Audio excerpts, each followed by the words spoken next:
গল্প তুমি সূচনায়। লেখিকা উর্মি আক্তার উষা। কিছুদিন ধরে ব্যবসা গরমের পর কাল সারারাত মুষলধারে বৃষ্টি হয়ে ভোরের দিকে থেমেছে। এখনো বৃষ্টির কণাগুলো টুকটাক করে ঝরে পড়ছে বেলকনির গ্রিল থেকে। বৃষ্টি হওয়ার আবহাওয়ায় কিছুটা ঠান্ডা ঠান্ডা ভাব। ঘড়িতে প্রায় 9টা বাজতে চলল। মিসেস অন্তরা সেই কখন থেকে ডেকেই চলেছে, এখনো মেয়ের ঘুম থেকে ওঠার নাম নেই।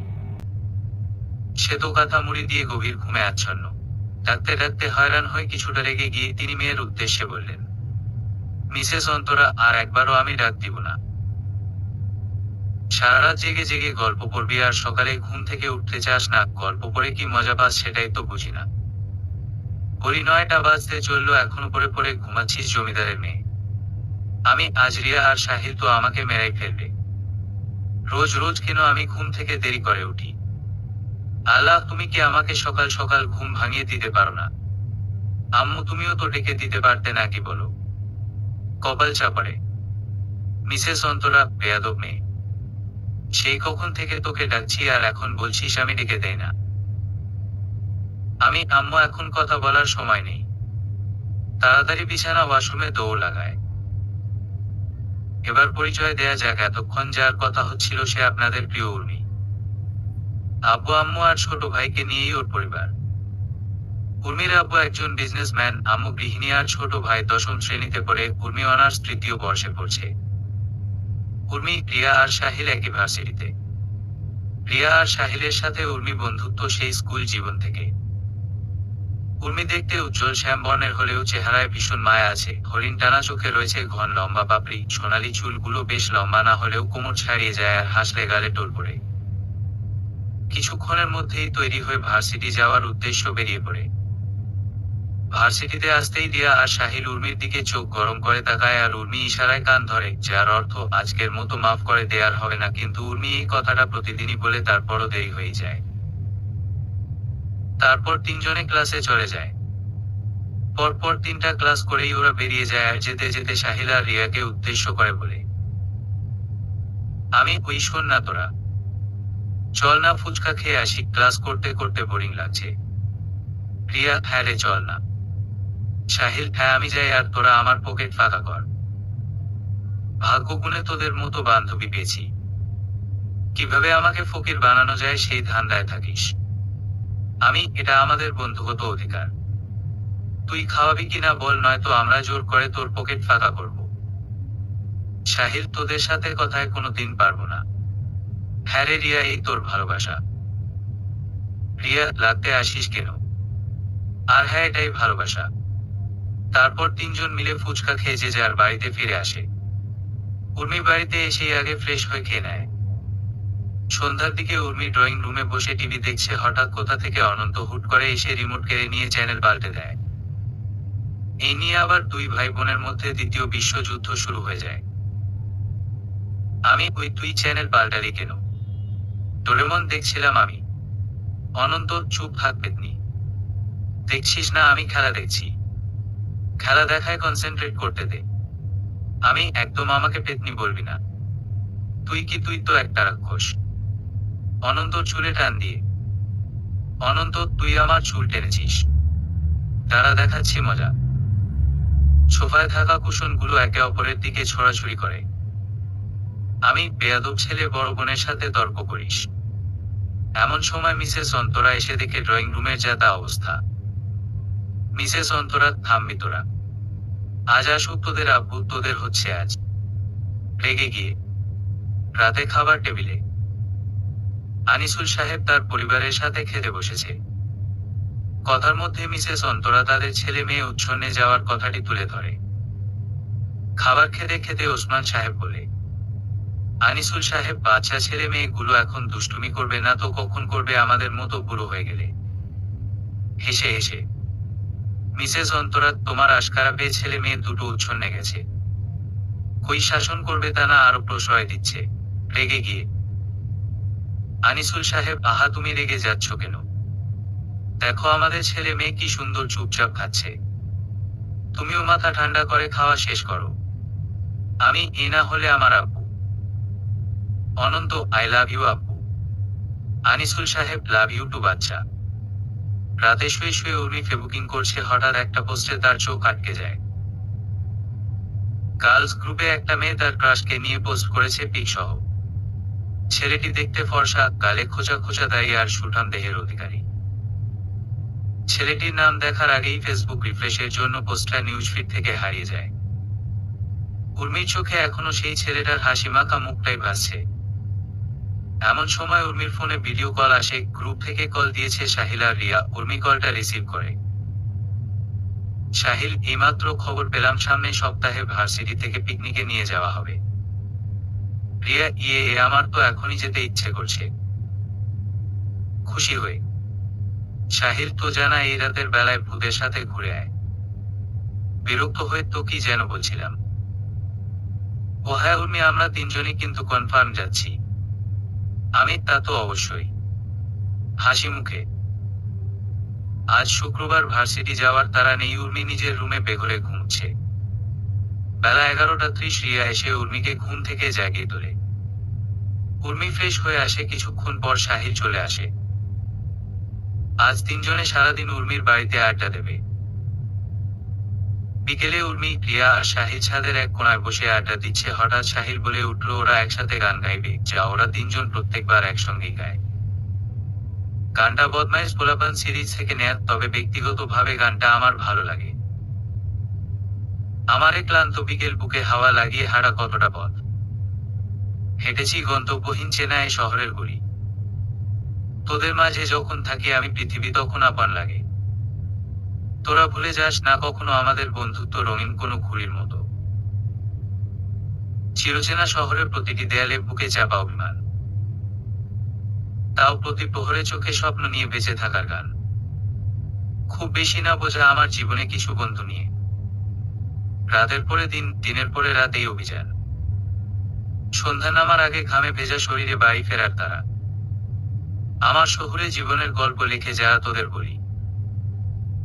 আমার ক্লান্ত বিকেল, বুকে হাওয়া লাগিয়ে হাঁটা কতটা পথ হেঁটেছি গন্তব্যহীন চেনা এই শহরের গলি। তোদের মাঝে যখন থাকি আমি, পৃথিবী তখন আপন লাগে। তোরা ভুলে যাস না কখনো আমাদের বন্ধুত্ব রঙিন কোনো ঘুড়ির মতো। পরের দিন সকালে। আজও উর্মি ঘুম থেকে দেরি করে উঠেছে, তবে অনন্ত স্কুল বন্ধ থাকায় উর্মিকে বাইকে করে ভার্সিটি পৌঁছে দিয়ে এসেছে। উর্মি, সাহিল আর রিয়া ক্যান্টিনে বসেছিল। হঠাৎ মাইকে অ্যানাউন্সমেন্ট হয়ে, যারা যারা পিকনিকে যাবে তারা যেন কাল আর পরশুর মধ্যে টাকা জমা দিয়ে দেয়। আগামী বৃহস্পতিবার পিকনিকে নিয়ে যাওয়া হবে। তারপর ক্লাস শেষ করে উর্মি বাড়িতে চলে আসে। বিকেলে উর্মি বেশ কিছুক্ষণ নিজের রুমে এদিক ওদিক ছোটাছুটি করে, সিদ্ধান্ত নেয় কিভাবে আম্মুকে ম্যানেজ করা যায়। উর্মি তার মায়ের রুমের সামনে গিয়ে দেখে মিসেস অন্তরা কাবার্ডে কাপড় চোপড় গুলো গুছিয়ে রাখছে, হয়তো ধুয়ে দিয়েছিল এগুলো। উর্মি মনে সাহস জুগিয়ে মায়ের কাছে যায় আর পেছনে থেকে জড়িয়ে ধরে। আমার সোনা আম্মু, কি করছো তুমি? মিসেস অন্তরা, তা তো দেখতেই পারছিস, কাপড় চোপড় গুলো গুছিয়ে রাখছি। আমি গুছিয়ে দেই না আম্মু। সারাদিন তুমি কত কাজ করো। মিসেস অন্তরা, আজ এত ভালোবাসা দেখানো হচ্ছে কেন? তোর মতলব কি বলতো? নতুন কোনো আবদার নিয়ে এসেছিস? সত্যি সত্যি বল। আসলে আম্মু, হয়েছে কি? মিসেস অন্তরা, আসল নকল বাদ দিয়ে বল তো কি চাই। আম্মু আমাদের ভার্সিটি থেকে পিকনিকে নিয়ে যাচ্ছে, কাল বা পরশুর মধ্যে টাকা জমা দিতে হবে। মিসেস অন্তরা, তোমার কোথাও যাওয়া হচ্ছে না? সারাদিন মোবাইল আর ঘোরাঘুরি ছাড়া তো আর কিছুই জানো না। লেখাপড়ায় সামান্য মনোযোগ দেখছি না তোমার। আম্মু প্লিজ এমন করো না, আমি আগের থেকে আরো মনোযোগ দিয়ে পড়ালেখা করব। আম্মু, আমার সব বন্ধুরা যাচ্ছে, প্লিজ আম্মু রাজি হয়ে যাও। তুমি রাজি হয়ে গেলে আব্বু বারণ করবে না। প্লিজ প্লিজ আম্মু, ন্যাকা স্বরে।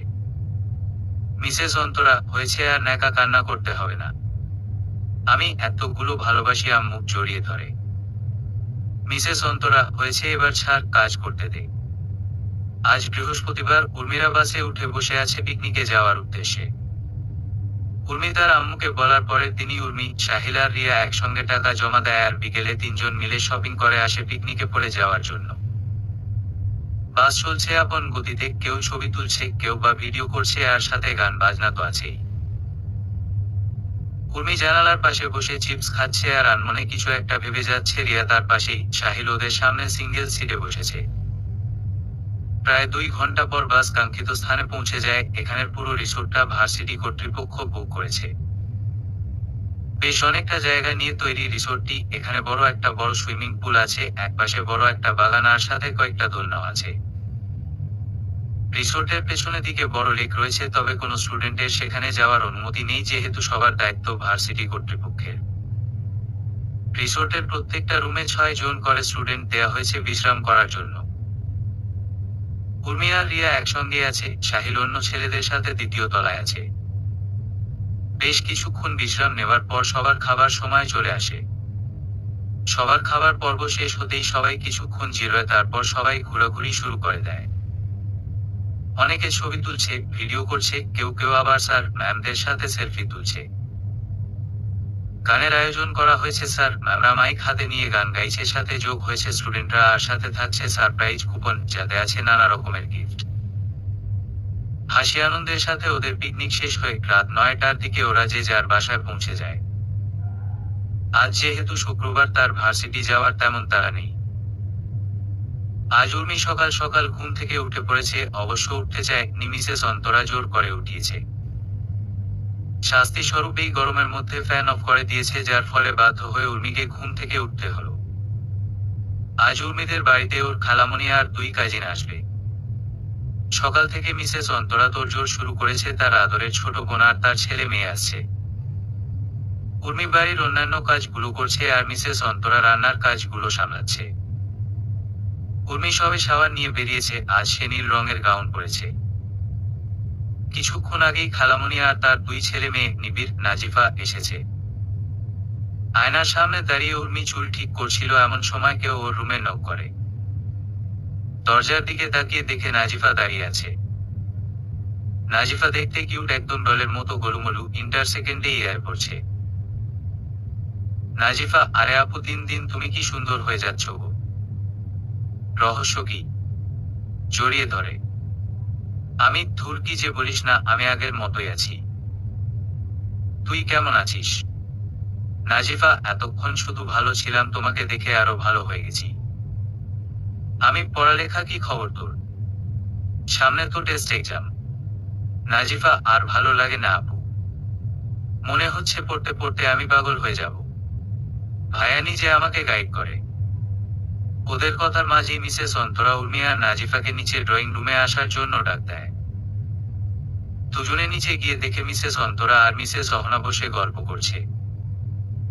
নিবিড় একটা সিঙ্গেল সোফায় বসে ফোন টিপছে। নিবিড় দেখতে যথেষ্ট সুদর্শন, প্রথম দেখায় যে কেউ প্রেমে পড়ে যাবে। পড়াশোনা কমপ্লিট করে বাবার বিজনেস সামলাচ্ছে। সবসময় গম্ভীর হয়েই থাকে, শুধুমাত্র ফ্যামিলির সাথে থাকলে হাসি খুশি থাকে। উর্মি মিসেস অহনার কাছে গিয়ে জড়িয়ে ধরে। আমি: খালামণি, কেমন আছো তুমি? আমাকে তো ভুলেই গেছো। আমাদের বাড়িতে এখন আসতেই চাও না, মন খারাপ করে। মিসেস অহনা: আলহামদুলিল্লাহ ভালো আছি মা। জানিস তো সামনে নাজিফার এক্সাম শুরু হবে, তাই কম আসা হয়। তুই কেমন আছিস বাবু? আমিও ভালো আছি। কথাটা বলে নিবিড়ের দিকে তাকায়। কেমন আছেন ভাইয়া? নিবিড় ফোনে কিছু একটা দেখছিল, যার জন্য উর্মি কথাটা শুনতে পায়নি। মিসেস অহনা ছেলে ধাক্কা দিয়ে বলে। মিসেস অহনা: উর্মি তোকে কিছু জিজ্ঞেস করেছে। মোবাইলে কি করছিস এত? নিবিড়: ও সরি, আসলে একটা কাজ করছিলাম। আমি ভালো আছি, তুমি কেমন আছো? আমি আলহামদুলিল্লাহ ভালো। কথাটা বলে মিসেস অহনার দিকে তাকায়। খালুমণি আসবে না? মিসেস অহনা: তোর খালুমণি রাতে আসবে। রাতে সবাই একসাথে খেতে বসেছে। আনিসুল সাহেব আর নেহাল সাহেব নিজেদের বিজনেস নিয়ে কথা বলছে। মিসেস অন্তরা আর মিসেস অহনা সবাইকে খাবার বেড়ে দিয়ে নিজেরাও বসে পড়েছে। নাজিফা, অনন্ত আর উর্মি বিভিন্ন গল্প করছে খেতে খেতে, আর নিবিড় চুপচাপ খাবার খেয়ে যাচ্ছে। আনিসুল সাহেব: আমাদের নিবিড় তো এখন নিজেদের বিজনেস সামলাচ্ছে। তা ভাই নেহাল, ওর বিয়ে শাদী নিয়ে কিছু ভেবেছ? নেহাল সাহেব: ছেলে বড় হয়েছে, নিজের ভালো মন্দ বুঝতে শিখেছে, এই নিয়ে আমরা ওকে কোনো জোর করতে চাইছি না। নিবিড়, আসলে খালুমণি আমি এখন বিয়ে করতে চাইছি না, আমার আরো 1-2 বছর সময় লাগবে। কথাটা উর্মির দিকে তাকিয়ে বলে। পরের দিন সকালে নাস্তা সেরেই নেহাল সাহেব তার স্ত্রী সন্তান নিয়ে চলে যায়। উর্মি আজ ভার্সিটি যায়নি, বোরিং লাগছিল বলে সে যায়নি বলে রিয়া আর সাহিলও আজ ভার্সিটি যায়নি। আমি অনন্ত, শোন না ভাই আমার। রুম থেকেই অনন্তকে ডাকছে। অনন্ত, কিরে পেতনি, সারের মতো চেঁচাচ্ছিস কেন? উর্মির রুমে এসে। আমি, তুই আবার আমাকে পেতনি বলেছিস? আম্মু, তোমার ছেলেকে কি জন্মের পর মুখে মধু দাওনি? চেঁচিয়ে সারের মতো তো তুই চেঁচাচ্ছিস, বেয়াদব ছেলে। অনন্ত, চুপ থাক। কেন ডেকেছিস সেটা বল। আমি, আমার না ভালো লাগছে না, আমাকে চকলেট আর আইসক্রিম এনে দে না ভাই। অনন্ত, মামার বাড়ি আবদার। আমার কাছে কোনো টাকা নেই, পারবো না আনতে। আমি, তোর টাকা দিতে হবে না, আমি দিচ্ছি। বলেই অনন্ত ওর হাতে 500 টাকার নোট ধরিয়ে দেয়। অনন্ত, আমাকেও ভাগ দিতে হবে, নইলে আমি যাব না। আমি, আচ্ছা যা, অর্ধেক অর্ধেক। 10 মিনিট পর অনন্ত এসে উর্মির হাতে তার দেওয়া সেই 500 টাকার নোটটা ফিরিয়ে দেয়। আমি, কিরে পেলি না? মন খারাপ করে? অনন্ত, নে। একটা বড় আইসক্রিমের বক্স আর অনেকগুলা চকলেট উর্মির দিকে এগিয়ে দেয়। আমি, তুই টাকা পেলি কোথায়? অনন্ত, দোকানদারের কাছে খুচরো টাকা ছিল না আর আমার কাছে খুচরো টাকা ছিল, তা দিয়েই এনেছি। মিথ্যে বলে অনন্ত ইচ্ছে করেই উর্মির টাকা খরচ করেনি। নিজের টাকা দিয়ে বোনের জন্য আইসক্রিম চকলেট কিনে এনেছে। তারপর 2 ভাই বোন মিলে চকলেট আর আইসক্রিম গুলো খেয়েছে। অনন্ত প্রথমে খেতে চায়নি, উর্মি জোর করে ভাইকে খাইয়ে দিয়েছে। ভাই বোনের ভালোবাসাটাই এমন, কখনো প্রকাশ করে না, তবে একে অপরের জন্য জান দিয়ে দিতেই পিছুপা হয় না। এক অপ্রত্যাশিত ভালোবাসা যেখানে কোনো স্বার্থ নেই। নাজিফা প্রায় 1.5 ঘন্টা ধরে অড়েই যাচ্ছে, সামনে নিবিড় বসে আছে। 1 সপ্তাহ পর ওর টেস্ট এক্সাম শুরু হবে। সামনে এক্সাম, তাই পড়াশোনার চাপটাও বেড়ে গেছে। নিবিড়ও যতটুকু পারছে বোনকে পড়াতে গাইড করছে। নাজিফা, ভাইয়া আজ এতটুকুই থাক, অনেক টায়ার্ড লাগছে। নিবিড়, ঠিক আছে, তুই রেস্ট নে, আমি গিয়ে তোর জন্য কফি পাঠাচ্ছি। নাজিফা, থ্যাংক ইউ ভাইয়া। নিবিড় নিজের আর বোনের জন্য 2 কাপ কফি বানালো। নাজিফার জন্য বানানো কফি সার্ভেন্টসকে দিয়ে পাঠিয়ে দিয়েছে আর 1 কাপ কফি নিয়ে নিবিড় নিজের রুমে চলে আসে। বেলকনিতে দাঁড়িয়ে কফি খেতে খেতে হঠাৎ নিবিড়ের ফোনে কল আসে। বেশ কিছুক্ষণ কথা বলে কল কেটে দেয় আর আকাশপানে তাকিয়ে ভাবতে থাকে। নিবিড়, তোমার জন্য রাখা অনুভূতিগুলোকে আমি কি নাম দিব জানি না। কতটুকু গভীর এই অনুভূতি তাও জানি না। শুধু জানি আমার এই অনুভূতিগুলো আবেগ মাখানো কিছু অভিজ্ঞতা। শ্যামাবতী, তোমার ওই হরিণ টানা 2 চোখের প্রেমে পড়েছি বহু আগেই। এই অপ্রকাশিত অনুভূতিগুলো না হয় আমার কাছেই জমানো থাকুক, যত্ন সহকারে তুমি অনুভব করে নিও মনে মনে। হঠাৎ কেউ এসে নিবিড়ের কাঁধে হাত রাখে। পেছনের দিকে তাকিয়ে দেখে তার মা মিসেস অহনা দাঁড়িয়ে আছে ছেলের মুখ পানে চেয়ে। নিবিড়, আম্মু তুমি এখানে, কিছু কি বলবে? মিসেস অহনা, কেন, আমি কি আমার ছেলের কাছে আসতে পারি না কোনো কারণ ছাড়া? নিবিড়, তেমন কিছু না। আমার মাথায় একটু হাত বুলিয়ে দেবে আম্মু। মিসেস অহনাকে নিয়ে নিবিড় বিছানায় বসিয়ে মায়ের কোলে মাথা রেখে শুয়ে পড়ে। মিসেস অহনাও পরম যত্নে ছেলের মাথায় হাত বুলিয়ে দেয়। সন্ধ্যের দিকে উর্মি, রিয়া আর সাহিল মিলে লং ড্রাইভে বের হয়। এখনো পুরোপুরি অন্ধকার হয়ে আসেনি, আবছা আলোয় রয়েছে এখনো। উর্মি ড্রাইভিং করছে আর সাহিল উর্মিকে শিখিয়ে দিচ্ছে। এমন সময় হঠাৎ করেই কেউ গাড়ির সামনে এসে পড়ে যায়। ঘটনা দ্রুত হয়ে যাওয়ার তাড়াতাড়ি ব্রেক নেয়। ওরা গাড়ি থেকে নেমে সামনে এগিয়ে দেখে একটা ছেলে পড়ে আছে। তা দেখে ওরা 3 জনই ভীষণ ঘাবড়ে যায়।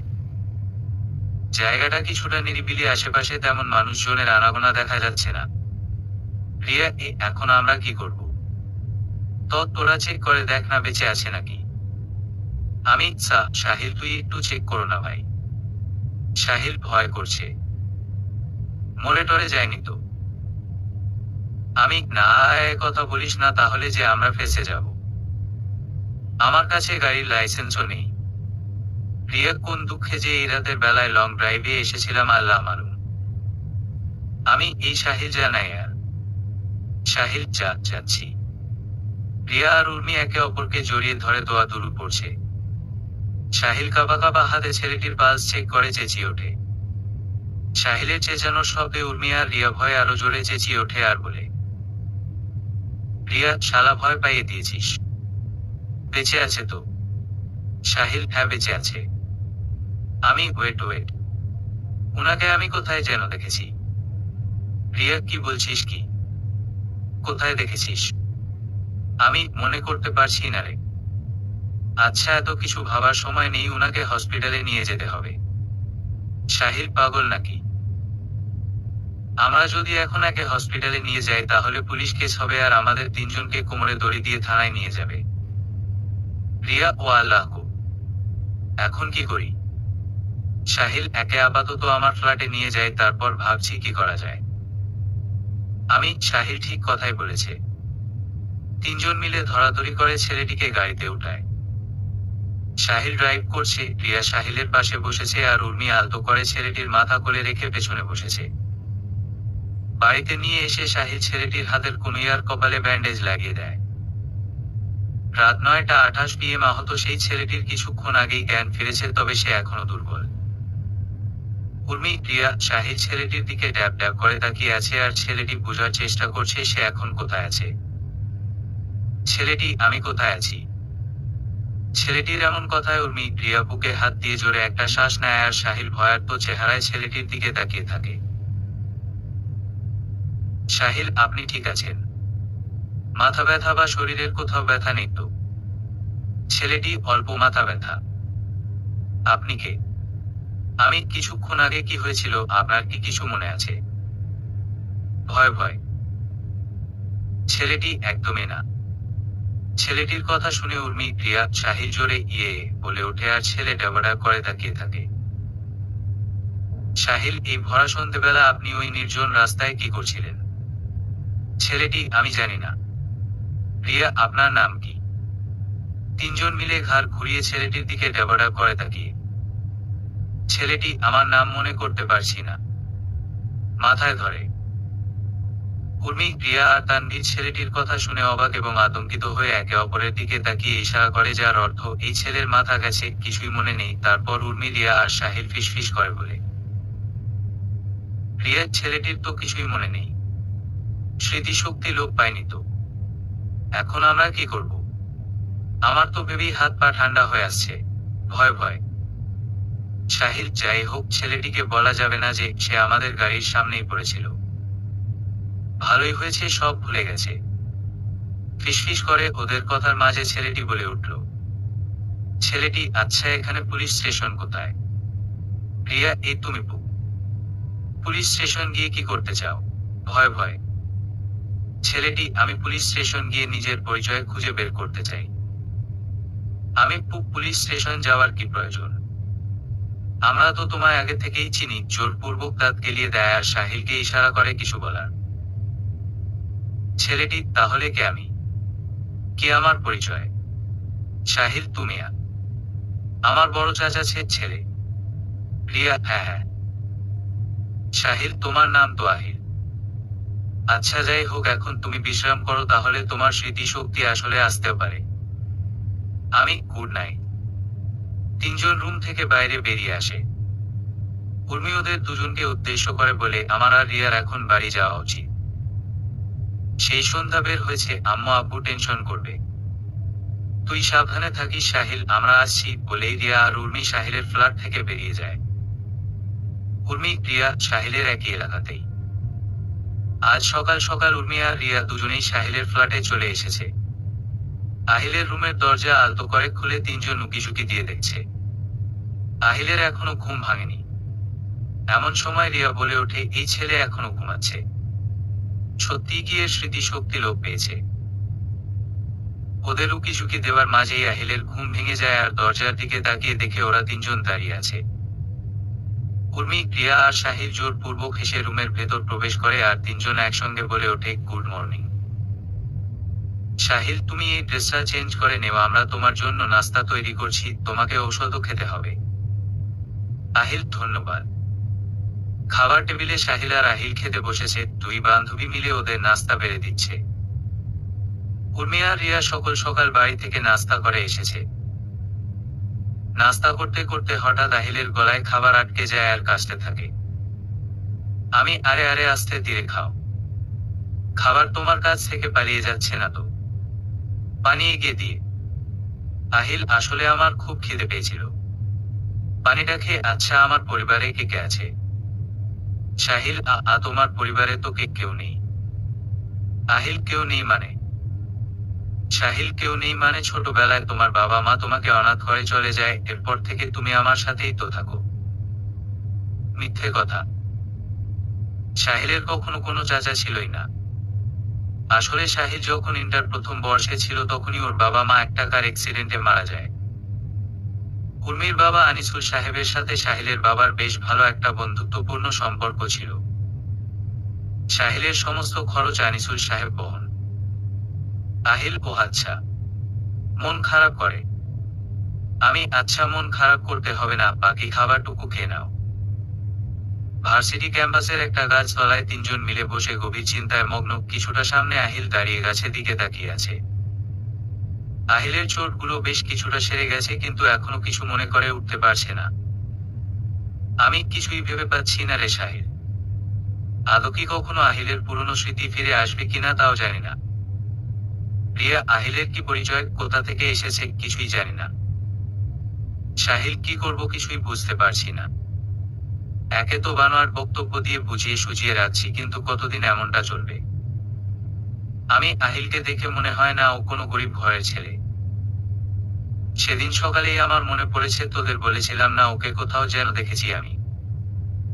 রিয়া, আমি কিছুদিন আগে গার্লস গ্রুপে একটা মেয়ে আহিলের ছবি দিয়ে পোস্ট করেছিল, কিন্তু ফেসবুক রিফ্রেশের কারণে ও নামটা আমি দেখতে পারিনি।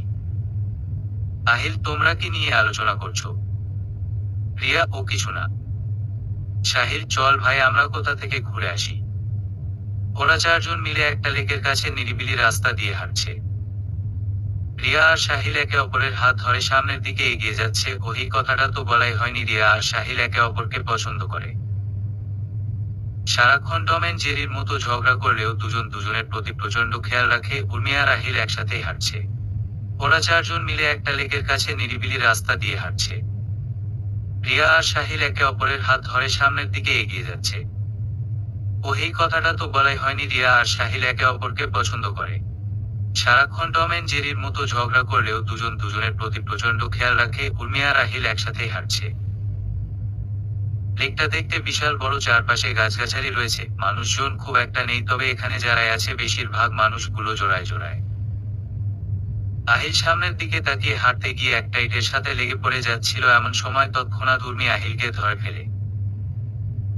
তুমি ঠিক আছো? এক্ষুনি তো পড়ে গিয়ে ব্যথা পেতে। আহিল, পড়ে তো যায়নি তাই না? মন মাতানো হাসি দিয়ে। এই ছেলের হাসিটা খুব সুন্দর, একদম মন মাতানো। উর্মি, তুই এইসব কি ভাবছিস? ভুলেও কোনো মায়ে জড়াস না মনে মনে। আহিল, কি ভাবছো উর্মি? কিছু না। আচ্ছা, যখন তোমার সব মনে পড়বে তখন তো তোমার পরিবারের কাছে ফিরে যাবে তাই না? আহিল, পরিবারের কারো কথা আমার মনে নেই, তবে আমার স্মৃতিশক্তি লোপ পাওয়ার পর থেকে তোমরাই আমার পরিবার। যদি কোনোদিন আমার সবকিছু মনে পড়ে যায় তবুও আমি তোমাদের আর তোমায় ছেড়ে কোথাও যাব না। তুমি নিশ্চিত? আহিল, অন্যদিকে রিয়া আর সাহিল একটা ফুলের দোকানের সামনে দাঁড়িয়েছে। রিয়া সাহিলকে বলছে ফুল কিনে দিতে, কিন্তু সাহিল বলছে ও কিনে দিতে পারবে না, ওর কাছে টাকা নেই। আসলে সাহিলের কাছে টাকা আছে, কিন্তু রিয়াকে রাগানোর জন্য মিথ্যে বলছে। আকাশে মেঘ করেছে, আশপাশটা অন্ধকারে আচ্ছন্ন হয়ে আছে, কি সন্ধে নামার আগ মুহূর্তের মতো, মনে হচ্ছে যে কোনো সময় বৃষ্টি নেমে পড়তে পারে। কিছু দূর যেতেই বৃষ্টি নামা শুরু হয়ে যায় আর এরা চারজনই ভিজে যায়। হঠাৎ করে উর্মি রাস্তায় পিছলে পড়ে যায়, যার ফলে পায়ে মোচড় লাগে। রিয়া আর সাহিল একত্রে বলে ওঠে, তুই ঠিক আছিস? আহিল, ঠিক আছো তুমি? মনে হচ্ছে পায়ে মোচড় লেগেছে, ব্যথা করছে। আহিল, পা নাড়িও না, আমরা তোমাকে বাড়ি পৌঁছে দিচ্ছি। উর্মির দিকে ঝুঁকে হাত বাড়িয়ে দিয়ে রিয়া আর আহিল উর্মির দু হাত ধরে উর্মি দাঁড় করায়। এরপর সাহিল, প্রিয়া, আহিলে তিনজনে উর্মিকে তার বাড়ি পৌঁছে দেয়। উর্মি তার রুমের বিছানায় বসে আছে। কিছুক্ষণ আগেই রিয়া, আহিল, সাহিল তিনজনে মিলে উর্মিকে বাড়ি পৌঁছে দিয়ে গেছে। মিসেস অন্তরা মেয়ের কাছেই বসে আছে। এমন সময় নিবিড় বেশ তাড়াহুড়ো করে উর্মির রুমে প্রবেশ করে। নিবিড়, খালামণি আম্মুর কাছে শুনলাম উর্মি নাকি পায়ে ব্যথা পেয়েছে। মিসেস অন্তরা: হ্যাঁ রে বাবা, বাসায় আসার সময় পা পিছলে পড়ে গিয়ে পায়ে মোচড় লেগেছে। আচ্ছা তুমি বস, আমি তোদের দুজনের জন্য কফি করে নিয়ে আসি। বলেই মিসেস অন্তরা উর্মির রুম থেকে চলে যায়। নিবিড়: এখনো কি ব্যথা আছে? বিছানায় বসে। আমি ঘুম। কথাটা শুনে সঙ্গে সঙ্গে উর্মি পা নিজের করে নিয়ে নেয় নিবিড়। আমি, এ কি করছেন ভাইয়া? নিবিড়: চুপ, কথা বলবে না। উর্মির পায়ে হালকা মাসাজ করে দিতে থাকে। ব্যথা করছে? আমি: হালকা হালকা। নিবিড়: এখন কেমন লাগছে? ব্যথা কি এখনো আগের মতোই? আমি: উনি কি ম্যাজিক জানেন নাকি? ব্যথা আগের থেকে বেশ অনেকটাই কমে গেছে, মনে মনে অনেকটাই কমেছে। এমন সময় অনন্ত বোনের রুমে দৌড়ে আসে। অনন্ত: আপু, তুই নাকি পড়ে গিয়ে ব্যথা পেয়েছিস? কোথায় ব্যথা পেয়েছিস? খুব বেশি ব্যথা করছে? একটু দেখে শুনে হাঁটবি তো নাকি? আমি: আরে ভাই, থেমে থেমে বল, এখনই তো শ্বাস আটকে যাবে, আর আজ আমাকে নিয়ে এত ভাবছিস। বেশি ব্যথা নেই এখন। অনন্ত: তোকে নিয়ে কে ভাবছে? অমজকে এলি, এখন আম্মু বেশিরভাগ কাজ আমাকে দিয়েই করাবে। বলেই নিজের রুমে চলে গেল। আমি পাগল একটা, হাসতে হাসতে। নিবিড়: তবে যাই বলো অনন্ত, কিন্তু তোমার কথা অনেক ভাবে একদম বড় ভাইয়ের মতো। আমি: হ্যাঁ, ও সবসময় আমাকে বড় ভাইয়ের মতো আগলে রাখে। নিবিড় উর্মিকে দেখেই অফিসে চলে যায়। একটা গুরুত্বপূর্ণ মিটিং পেন্ডিং এ রেখে উর্মিকে দেখতে এসেছিল।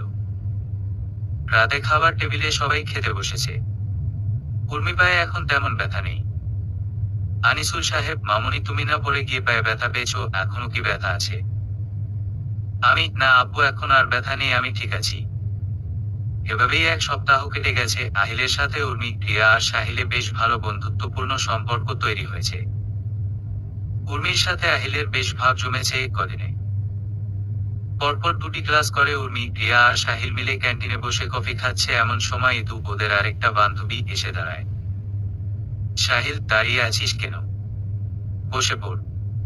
ইদু: তোদের একটা জিনিস দিতে এসেছি। বসে উর্মির হাত একটা কার্ড এগিয়ে দেয়। আমি: এটা কি? দেখে তো মনে হচ্ছে বিয়ের কার্ড। কার্ডটা উল্টে পাল্টে দেখছে। ইদু: আমার বিয়ের কার্ড? লজ্জা মাখানো মুখ করে। তোদের কিন্তু আসতেই হবে। রিয়া: কিরে, তোর বিয়েও ঠিক হয়ে গেছে? দুলাভাই কেমন দেখতে আর কি করেন? ইদু: ওকে না হয় বিয়ের দিনই দেখিস, আর সে পেশায় ডক্টর। আচ্ছা, আমার এখন বাসায় যেতে হবে, তোদের সাথে দেখা করতে এসেছিলাম। আজই তোর বিয়ে।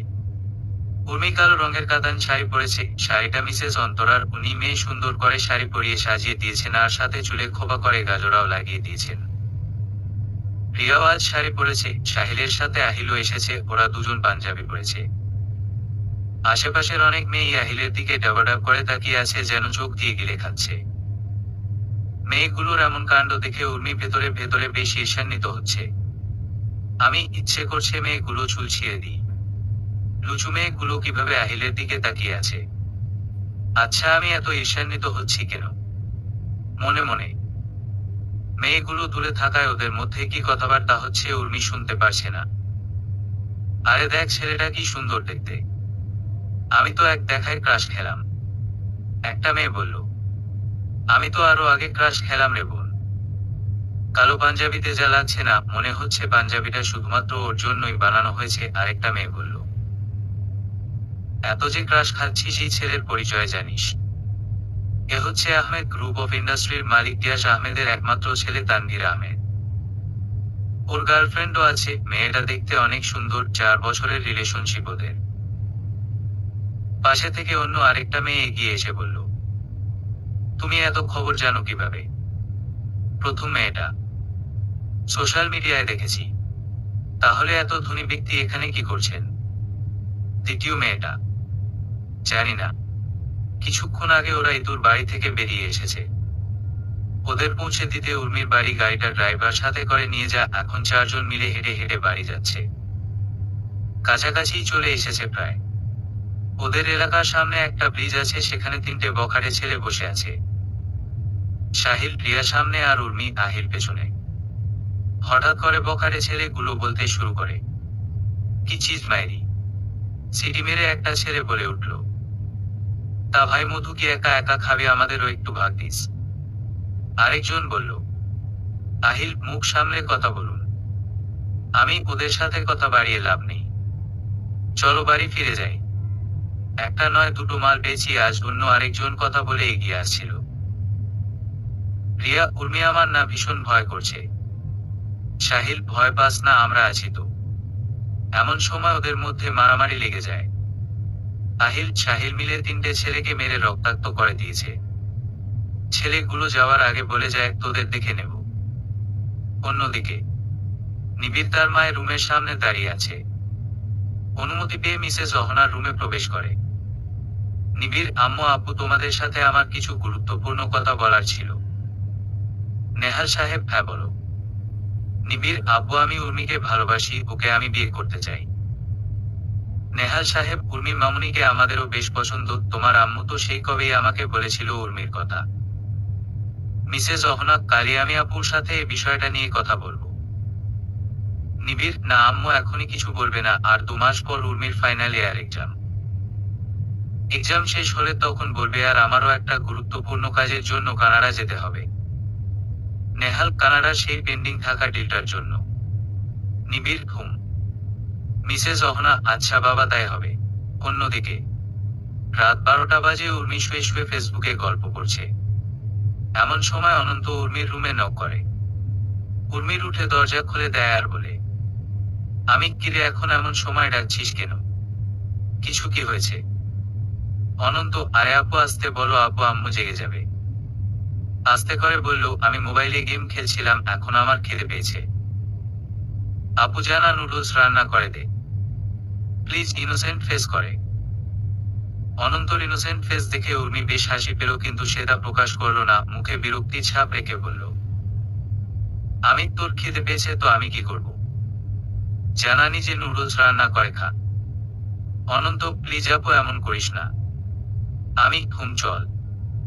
তারপর 2 ভাই বোন মিলে রান্নাঘরে চলে গেল। উর্মি নুডলস রান্না করে নিজের জন্য 1 বাটি আর অনন্তকে 1 বাটি দিয়ে বলল, আমি নেন, খেয়ে আমাকে উদ্ধার করেন। অনন্ত, ধন্যবাদ আমার সোনা আপু, বলেই খাওয়া শুরু করলো, সাথে উর্মিও। রাতের বেলা আহিল রুমে নক করে। সাহিল দরজা খুলে দেখে আহিল দাঁড়িয়ে আছে। কিছু দরকার কিনা জিজ্ঞেস করায় আহিল বলে তার সাথে নাকি কিছু কথা আছে। সাহিল, কি বলবি বল। আহিল, আসলে হয়েছে কি, আমার না একজনকে খুব ভালো লাগে, লজ্জা পেয়ে। সাহিল, তোর আবার কাকে ভালো লাগে? আহিল, উর্মি। সাহিল, কি বলছিস কি, তোর মাথা ঠিক আছে? তুই তো নিজের পরিচয় মনে করতে পারছিস না, এর পরিণাম কি হবে তুই জানিস। আমি চাই না আমার বেস্টু কখনো কষ্ট পাক। আহিল, আমি কখনো ওকে কষ্ট দেব না। আমি ওকে প্রপোজ করতে চাই, প্লিজ আমাকে সাহায্য কর। সাহিল, হুম।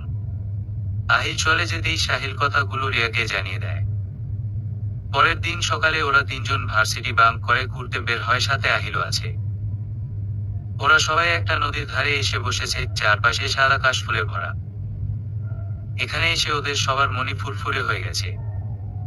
হঠাৎ করে আহিল দাঁড়িয়ে যার ওদের দাঁড়াতে দেখে উর্মি দাঁড়ায়। উর্মি দাঁড়ানোর সাথে সাথেই আহিল হাঁটু গেড়ে বসে একগুচ্ছ গোলাপ ফুল দিয়ে উর্মিকে প্রেম নিবেদন করে। আহিল যে এভাবে প্রপোজ করে বসবে, উর্মি এটা কল্পনাও করতে পারেনি। বিস্মিত হয়ে রিয়া আর সাহিলের দিকে তাকায়। ওদের দিকে তাকিয়ে দেখে ওরা মুচকি মুচকি হাসছে। আমি পছন্দ করি, ভালোবাসি, কিন্তু ওর নিজের পরিচয়, পরিবার কোনো কিছুই মনে নেই। আমার কি করা উচিত? মনে মনে রিয়ার চেয়ে ইয়েস। উর্মি একবার সাহিল আর রিয়ার দিকে তাকায়, আবার আহিলের দিকে তাকিয়ে দেখে সে এখনো হাঁটু গেড়ে বসে আছে। উর্মি এবার মুচকি হেসে ওর হাত থেকে ফুলগুলো নিয়ে নেয়। 2 দিন পর উর্মি ছাদের ফুল গাছগুলোতে পানি দিচ্ছে আর গুনগুন করে গান গাইছে। এমন সময় অনন্ত ছাদে আসে আর উর্মিকে গুনগুন করতে দেখে বলে ওঠে, অনন্ত, পেতনি, তোর ফাটা বাস রেকর্ডারটা বন্ধ কর। তুই আবার শুরু করেছিস। তোর কি খেতে কাজ নেই? সারাক্ষণ আমার পিছনে লেগে থাকিস কেন বলতো? অনন্ত 100 বার লাগবো, 1000 বার লাগবো, এটা আমার জন্মগত অধিকার। তুই হাওয়ার সাথে লেগে থাক বলে নিচে চলে গেল। অনন্ত এজা চলে গেল। ধুর, বোরিং লাগছে। একা একাই বলতে থাকে। রাতে উর্মি টেবিলে বসে পড়ছিল, সামনেই ফাইনাল ইয়ার এক্সাম শুরু হবে। অনন্ত একটা বই আর খাতা নিয়ে বোনের রুমে নক করে বলে, আপু আমি এই অঙ্কটা পারছি না, একটু বুঝিয়ে দিবি? উর্মিও তার ভাইকে খুব ভালো করে অঙ্কটা বুঝিয়ে দেয়।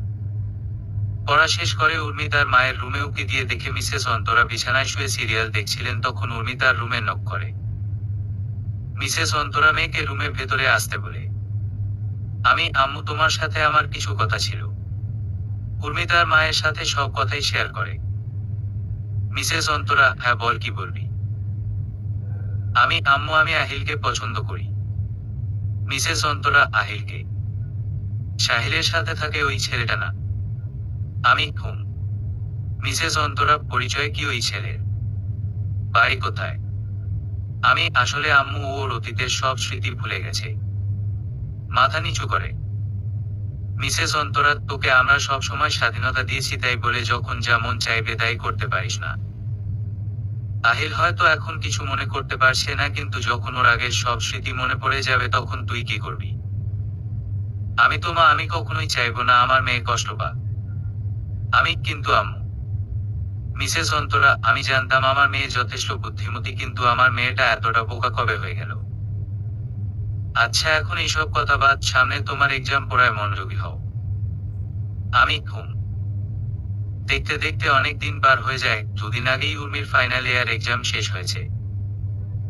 এখন কিছুটা রিল্যাক্সে আছে ওরা। উর্মি আর আহিল একে অপরকে ভীষণ ভালোবাসে। দুজন দুজনকে চোখে হারায়। কথায় আছে না, বেশি ভালোবাসা ভালো না। বেলা বাড়ার সাথে সাথে যেমন কুয়াশাগুলো বিলীন হয়ে যায়, তেমনি একটা ঝড়ে উর্মির মুখের হাসিও বিলীন হয়ে যায়। আজ ওরা চারজন মিলে ঘুরতে বের হয়েছে। বেশ অনেকটা সময় ঘুরে বাড়ি ফিরে আসার সময় হঠাৎ করেই একটা গাড়ি ওদের সামনে এসে দাঁড়ায়। হঠাৎ করে গাড়িটা উর্মির সামনে আসায় তারা কিছুটা ঘাবড়ে যায়। গাড়ি থেকে একটা মেয়ে নেমে আসে। মেয়েটা দেখতে বেশ মডার্ন আর সুন্দরীও। মেয়েটা দৌড়ে এসে আহিলকে জড়িয়ে ধরে। আচমকা এভাবে জড়িয়ে ধরায় উর্মি, প্রিয়া আর সাহিল বিস্মিত হয়ে যায়, আর আহিল হতভম্ব হয়ে দাঁড়িয়ে আছে। মেয়েটি, তানভীর, তুমি এতদিন কোথায় ছিলে? আহিল, আপনি কে? আমরা কি দুজন দুজনকে চিনি? আর আপনি আমাকে এভাবে জড়িয়ে ধরবেন না। মেয়েটি, অবশ্যই আমরা একে অপরকে চিনি। আমি তোমার রুহি, আরোহী, ছোটবেলা থেকে আমরা একসাথে বেড়ে উঠেছি। তোমার সাথে আমার বিয়ে ঠিক হয়েছে। উর্মি দাঁড়িয়ে মেয়েটির কথাগুলো শুনছে। এমনটা একদিন হওয়ারই ছিল। আরোহী, এমন একটা দিন যায়নি যে আমি তোমাকে মিস করিনি। তুমি হারিয়ে যাওয়ার পর থেকে আমি ঠিকমতো ঘুমাতে পারিনি। তুমি আমায় কি করে ভুলে গেলে? তানভীর আহিলের দু হাতের বাহু ধরে। আহিল, আমি আহিল, তানভীর নই। আপনার কোথাও ভুল হচ্ছে। আমার কারো সাথেই বিয়ে ঠিক হয়নি, আমি একজনকে ভালোবাসি। আরোহীর থেকে কিছুটা দূরে সরে। আরোহী, তুমি শুধু আমাকে ভালোবাসো। আহিল, আমি শুধু ওকে ভালোবাসি। উর্মির হাত ধরে। এমন সময় আরোহীর সাথে থাকা ছেলেটা বলে, শিহাব, ভাবিমণি, আমি খোঁজ নিয়ে দেখেছি একটা অ্যাক্সিডেন্টের জন্য ভাই তার আগে সব স্মৃতি হারিয়ে ফেলেছে। তানভীরের কাজিন শিহাব।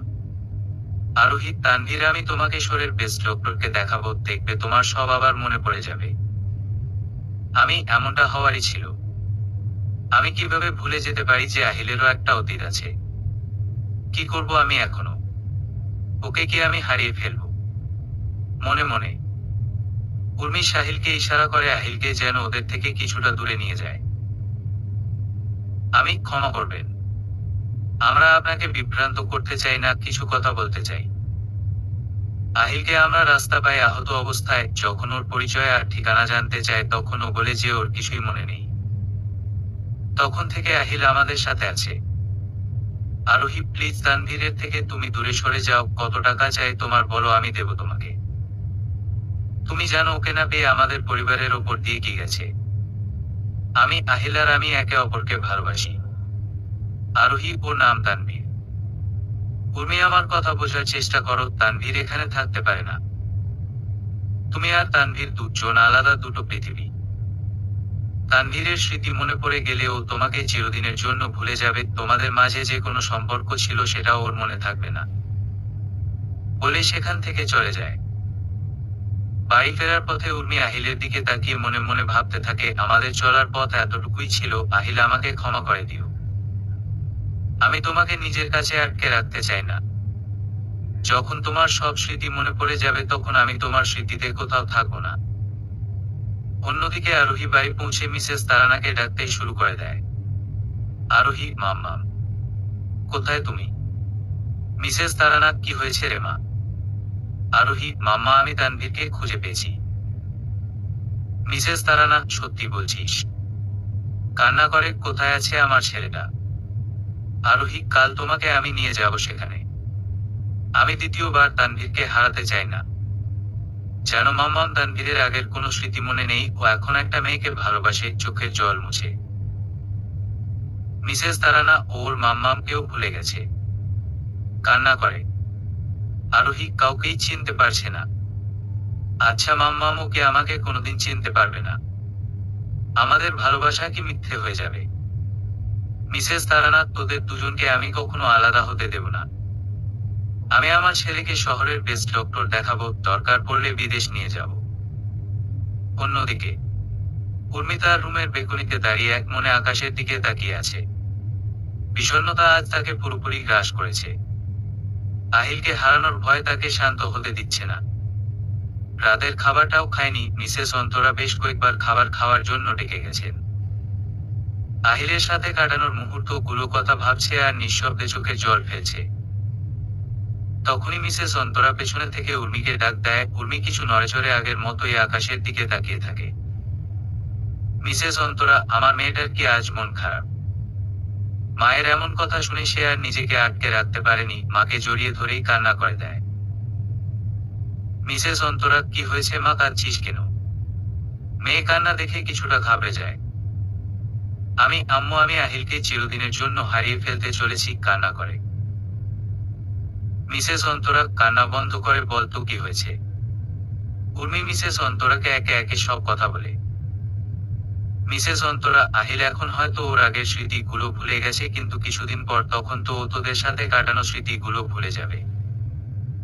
আমি আগেই বুঝতে পেরেছিলাম এমন একটা কিছু হবে। এখন কান্না করলে হবে? নিজেকে শক্ত কর। আম্মু, আমি আহিলকে খুব ভালোবাসি। ওকে ছাড়া আমি থাকতে পারবো না। মিসেস অন্তরা, কেঁদে কি হবে বাবু, এমনটা তো হবারই ছিল। আরোহী যখন 8 বছর তখন ওর মা মারা যায়। মাকে হারানোর পর সব সময় অপোজিট হয়ে থাকতো আরোহী। তানভীরের বাবা তিয়াস আহমেদ আর আরোহীর বাবা আমান চৌধুরী ছিল বেস্ট ফ্রেন্ড। আরোহী সারাক্ষণ মিসেস তারানার কাছে থাকতো। মিসেস তারানা আরোহীকে নিজের মেয়ের মতো করে বড় করে। বোঝ হওয়ার পর থেকে তানভীর আর আরোহী একে অপরকে ভালোবাসে। রাত প্রায় 1:30 বাজতে চলল। আরোহী চোখে ঘুম নিয়ে আদশোয়া হয়ে বসে আছে। তানভীরকে হারানোর পর একটা রাতও ভালোভাবে ঘুমোতে পারেনি। একা হাতে তানভীরদের বিজনেস সামলেছে। তিয়াস আহমেদ ছেলেকে হারাতেই হার্ট অ্যাটাক করে। আরোহী তানভীরের পরিবারের খেয়াল রেখেছে। আরোহী ফোনের গ্যালারিতে তানভীরের ছবি দেখছে আর এঙ্গেজমেন্টের দিনের কথাগুলো ভাবছে। এঙ্গেজমেন্টের 1 সপ্তাহ পরেই তানভীর আর আরোহী বিয়ের ডেট ফিক্স হয়েছিল। 6 মাস আগে। Welcome to our engagement ceremony. Tanvir এবং আরোহী পুরো বাড়ি আজ সাদা গোলাপ দিয়ে সাজানো, সাথে সাদা লাইটিং। শহর থেকে কিছুটা দূরে একটা বড় হোটেলটায় আজ মানুষে গিজগিজ করবে নাই বা কেন। বিখ্যাত বিজনেসম্যান তিয়াস আহমেদের একমাত্র ছেলে তানভীর আহমেদের এঙ্গেজমেন্ট বলে কথা। সব মেয়েদের ক্রাশ আইকন তানভীর আহমেদ। যেমন সে দেখতে তেমনই তার যোগ্যতা।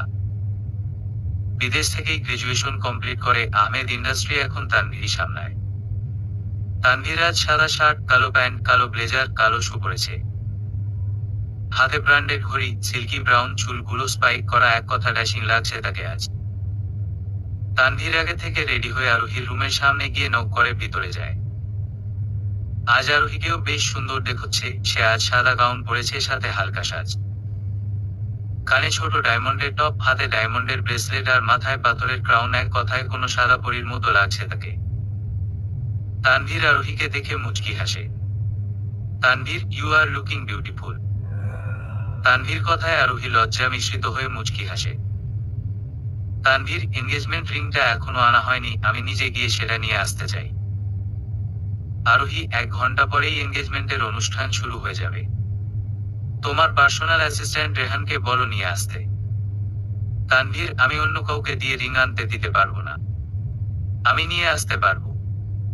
আরোহী, তাড়াতাড়ি আসার চেষ্টা করবে আর সাবধানে যাবে। I am waiting for you. Tanvir মুচকি হেসে আরোহীর কপালে চুমু এঁকে দেয়। তানভীর আর আরোহী একে অপরকে অনেক আগে থেকেই পছন্দ করে। আরোহীর বাবা আর তানভীরের বাবা বেস্ট ফ্রেন্ড। আরোহীর মা নেই, সেই সুবাদে আরোহী বেশিরভাগ সময় তানভীরদের বাড়িতেই তানভীরের মায়ের সাথে কাটাতো।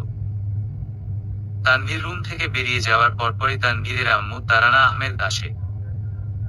আরোহীকে পরম স্নেহে জড়িয়ে ধরে বলে, মিসেস তারানা, সেই দিনটা এসেই গেল, তুই আমার বৌমা হওয়ার আগে আমার মেয়ে।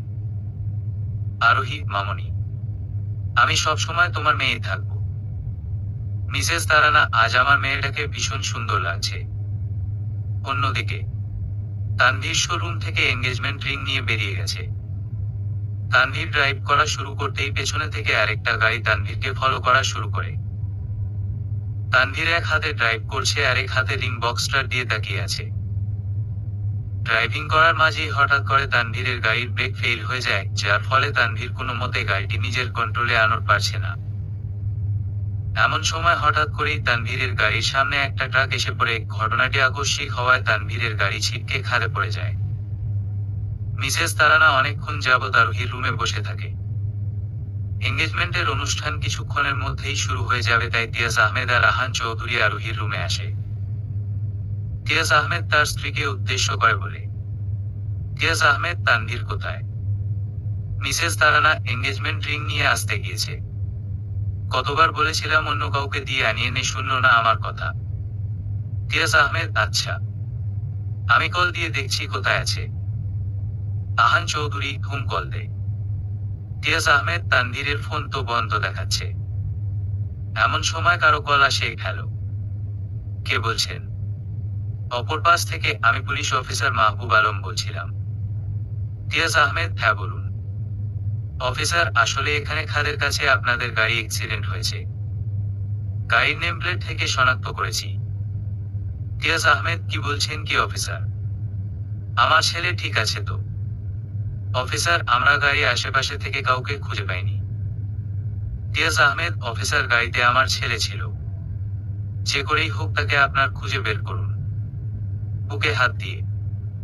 মিসেস তারানা, তানভীরের বাবা, তুমি প্লিজ উত্তেজিত হইও না, তোমার বুকে ব্যথাটা বেড়ে যাবে।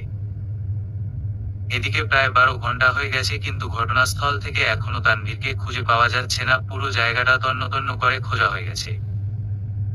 কাঁদতে কাঁদতে তানভীরের আম্মুর অবস্থা শোচনীয়। তানভীরের বাবা হার্ট অ্যাটাক করেছে, এখন হসপিটালাইজ।